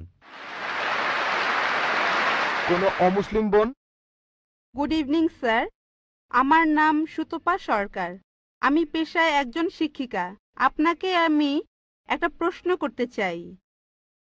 ইসলাম ধর্মে কর্ম আর মোক্ষ লাভ সম্পর্কে কি বলা আছে, আর এক্ষেত্রে হিন্দু ধর্মের ধারণার সাথে পার্থক্যটা কি? বোন, আপনি প্রশ্ন করলেন ইসলামে কর্ম আর মোক্ষ লাভ সম্পর্কে কি বলা হয়েছে। হিন্দু ধর্মগ্রন্থ অনুযায়ী কর্ম মানে কাজ, আমরা যে কাজগুলো করি, অ্যাকশন, এই কর্ম করতে হবে ধর্ম অনুযায়ী। আর হিন্দু ধর্মের বিশেষজ্ঞরা একটা দর্শনে বিশ্বাস করেন যেটাকে বলা হয় সংস্কারা, জন্ম আর মৃত্যুর চক্র, জন্ম আবার মৃত্যু, যেটা হলো আবার জীবিত হওয়া অথবা মানুষের আত্মার ভ্রমণ করার থিওরি। তারা বিশ্বাস করে আপনি যেরকম কর্ম করবেন, যদি ভালো কাজ করেন পরবর্তী জীবনে আপনি জন্মাবেন কোন উচ্চ স্তরে, যদি খারাপ কাজ করেন পরবর্তী জীবনে আপনি জন্মাবেন কোন নিচু স্তরে। যদি ভালো কাজ করেন আপনি মানুষ হয়ে জন্মাবেন, খারাপ কাজ করলে পশু হয়ে জন্মাবেন, হয়তো ইঁদুর হবেন, বিড়াল হবেন বা তেলাপোকা হবেন। আর সেখানে যদি কিছুই না থাকে, ভালো খারাপ কিছুই না থাকে, তাহলে মোক্ষ লাভ করবেন, জন্ম মৃত্যুর চক্র থেকে বের হয়ে আসবেন। এটা হলো হিন্দু ধর্মের বিশেষজ্ঞদের দর্শন। তবে বেদে এর কোন রকম উল্লেখ নেই। বেদ হলো হিন্দুদের সর্বোচ্চ ধর্মগ্রন্থ, সেখানে উল্লেখ নেই। তারা বলতে চায় যে এই কথাগুলো ভগবদ গীতায় আছে। ভগবদ গীতায় বলা হয়েছে 2 নম্বর অধ্যায়ের 22 নম্বর অনুচ্ছেদে, যেভাবে একটা শরীর পোশাক বদলায় তারপরে নতুন পোশাক পরে, একইভাবে আত্মা নতুন শরীরে প্রবেশ করে। হিন্দু ধর্মগ্রন্থগুলোতে পুনর্জন্ম বলে একটা কথা আছে। এটা আছে ঋগ্বেদ 10 নম্বর গ্রন্থ 16 নম্বর অনুচ্ছেদের 4 ও 5 পরিচ্ছেদে। পুনর্মানে পরবর্তী, জন্ম মানে জীবন, পরবর্তী জীবন। আমরা পরের জীবনে বিশ্বাস করি যে পৃথিবীতে একবার আসবো, মাত্র একবারই আসবো। আমরা পৃথিবীতে একবার আসবো, আল্লাহর আদেশে মারা যাব, পৃথিবীতে একবারই আসবো, একবারই মারা যাব, পরবর্তীতে আখিরাতে গিয়ে আবার জীবিত হব। তাহলে ইসলাম অনুযায়ী আমরা এই পৃথিবীতে একবারই আসবো, তারপর আমরা আল্লাহর আদেশে কিয়ামতের দিনে আবার জীবিত হব। কাজের উপর নির্ভর করে বেহেশত বা দোজখে যাবেন, স্বর্গ বা নরকে, বেদ এমন কথাই বলছে। কিন্তু তারা এটা বোঝে না, হিন্দু বিশেষজ্ঞরা, যে কেন মানুষ জন্মায় বোবা হয়ে, জন্মায় অন্ধ হয়ে, কেউ গরিব হয়, আবার কেউ ধনী হয়, কেউ বা স্বাস্থ্যবান। ঈশ্বর তো কোনো অন্যায় করেন না। তাই তারা একটা দর্শন আনলো যে জন্ম মৃত্যু, আত্মার ভ্রমণ করে বেড়ানো। বেদের কোথাও এই কথার উল্লেখ নেই। এমনকি ভগবদ গীতাও এমন কথা বলছে, পুরনো পোশাক বাদ দিয়ে শরীর যেমন নতুন পোশাক পরে, একইভাবে আত্মা পুরনো শরীর ছেড়ে নতুন শরীরে যায়। একবার, আমার কোনো আপত্তি নেই, একবার মারা যাবেন, একবারই পুনরুজ্জীবিত হবেন। তবে ইসলামে এই প্রশ্নটার উত্তর রয়েছে। হিন্দু বিশেষজ্ঞরা এটা বুঝতে পারে না যে ঈশ্বর কেন এমন করবেন। কিছু মানুষ জন্ম থেকে বোবা, কেউ বা স্বাস্থ্যবান, কারো হার্টের সমস্যা, কেউ গরিব আবার কেউ ধনী। ইসলাম বলে, পবিত্র কোরআনের সূরা মুলকের 2 নম্বর আয়াতে উল্লেখ করা হয়েছে, আল্লাহ জি খালাকাল মাউতা ওয়াল হায়াতা, আল্লাহ সৃষ্টি করেছেন জীবন ও মৃত্যু তোমাদেরকে পরীক্ষা করার জন্য। এই জীবনটা পরকালের জন্য পরীক্ষা। এখন কেউ হয়তো জন্মায় গরিব হয়ে, কেউ ধনী হয়ে। ধনীদের ক্ষেত্রে কোরআন বলছে তাদেরকে জাকাত দিতে হবে। যদি আপনার সঞ্চয় 85 গ্রাম স্বর্ণের চাইতে বেশি হয়, নিসাবের তুলনায় বেশি হয়, তাহলে 2.5% জাকাত প্রতি হিজরি সালে দিতে হবে। ধনীরা জাকাত দিতে পারে, নাও দিতে পারে, অর্ধেকও দিতে পারে, হয় সে 100তে 100 পাবে অথবা 50 পেতে পারে। কোনো জাকাত না দিলে সে 0 পাবে। কিন্তু গরিব লোকের ক্ষেত্রে জাকাত দিতে হবে না, সে জাকাতের পরীক্ষায় 100তে 100 পাবে। আমরা বলি এত গরিব লোক, কিন্তু গরিব জাকাতের পরীক্ষায় 100তে 100 পাবে, 100তে 100। আর আমাদের নবীজি বলেছেন ধনী লোকের জন্য বেহেশতে যাওয়া গরিব লোকের চাইতে কঠিন। ধনীরা ভাবতে পারে ও আমাকে এত জাকাত দিতে হবে, আমি দিতেও পারি আবার নাও দিতে পারি। সবচেয়ে ভালো কাজ হলেও সর্বোচ্চ পেতে পারেন 100তে 100। গরিব লোক এখানে পুরো নম্বর পেয়েছে। তাই এক একজনের পরীক্ষা এক এক রকম। কেউ বা স্বাস্থ্যবান, আবার কেউ হয়তো সে জন্ম থেকেই অসুস্থ। এটা আমরা মানি না যে আগের জন্মের পাপের কারণে কেউ অন্ধ হয়ে জন্মেছে। এটা পরকালের জন্য পরীক্ষা। এমন না যে সে পাপ করেছে, হয়তো এটা বাবা মায়ের জন্য পরীক্ষা। পবিত্র কোরআনের সূরা আনফালের 28 নম্বর আয়াতে উল্লেখ করা হয়েছে, তোমাদের সম্পদ ও সন্তানরা তোমাদের জন্য পরীক্ষা। হয়তো আল্লাহ বাবা মাকে পরীক্ষা করছেন, হয়তো তারা ধার্মিক, আর দেখা গেল যে তাদের সন্তান একেবারে জন্ম থেকে অসুখ। দেখে কেউ হয়তো বলবে আমি আল্লাহকে বিশ্বাস করি না। যারা ইমানদার তারা বলবে এখনো আল্লাহকে বিশ্বাস করি। আল্লাহ পরীক্ষা করছেন। যত কঠিন পরীক্ষা তত বড় পুরস্কার। হয়তো আল্লাহ তাদের দেবেন জান্নাতুল ফেরদৌস। ধরেন যদি গ্র্যাজুয়েশন পাশ করেন আপনি হবেন বিএ, বিএসসি বা বিকম। যদি পাশ করেন এমবিবিএস আপনি হবেন ডাক্তার। এমবিবিএস পাশ করাটা বিকমের চাইতে কঠিন। যত কঠিন পরীক্ষা তত দামি ডিগ্রি। আমরা মানি কেউই পাপী হয়ে জন্মায় না, প্রত্যেকে জন্মায় মাসুম হয়ে। কিন্তু হিন্দু দর্শন বলছে, বিশেষজ্ঞরা বলছে, ধর্মগ্রন্থ বলছে না। তারা বিশ্বাস করে যে এই পৃথিবীতে আসবেন, বারবার আসবেন। যদি ভালো কাজ করেন মানুষ হয়ে আসবেন, খারাপ কাজে পশু হয়ে জন্মাবেন। এ কথাটা বেদের কোথাও বলা নেই। আর আপনি যদি একটু চিন্তা করে দেখেন বোন, অপরাধের মাত্রা বাড়ছে না কমছে? বাড়ছে না কমছে? অপরাধ বাড়ছে নাকি কমছে? বাড়ছে। পৃথিবীতে মানুষের সংখ্যা বাড়ছে না কমছে? বাড়ছে। তাহলে যুক্তি বলে অপরাধের মাত্রা যদি বাড়ে মানুষ তো তাহলে কমে যাওয়ার কথা, কিন্তু কমছে না। এতে প্রমাণ হয় যে এই দর্শনটা ভুল। বিস্তারিত জানতে চাইলে আমার ভিডিও ক্যাসেট দেখুন, হিন্দুইজম ও ইসলামের মধ্যে সাদৃশ্য। আশা করি আপনার উত্তরটা পেয়েছেন। ওয়া আখিরি দাওয়ানা আলহামদুলিল্লাহি রাব্বিল আলামিন।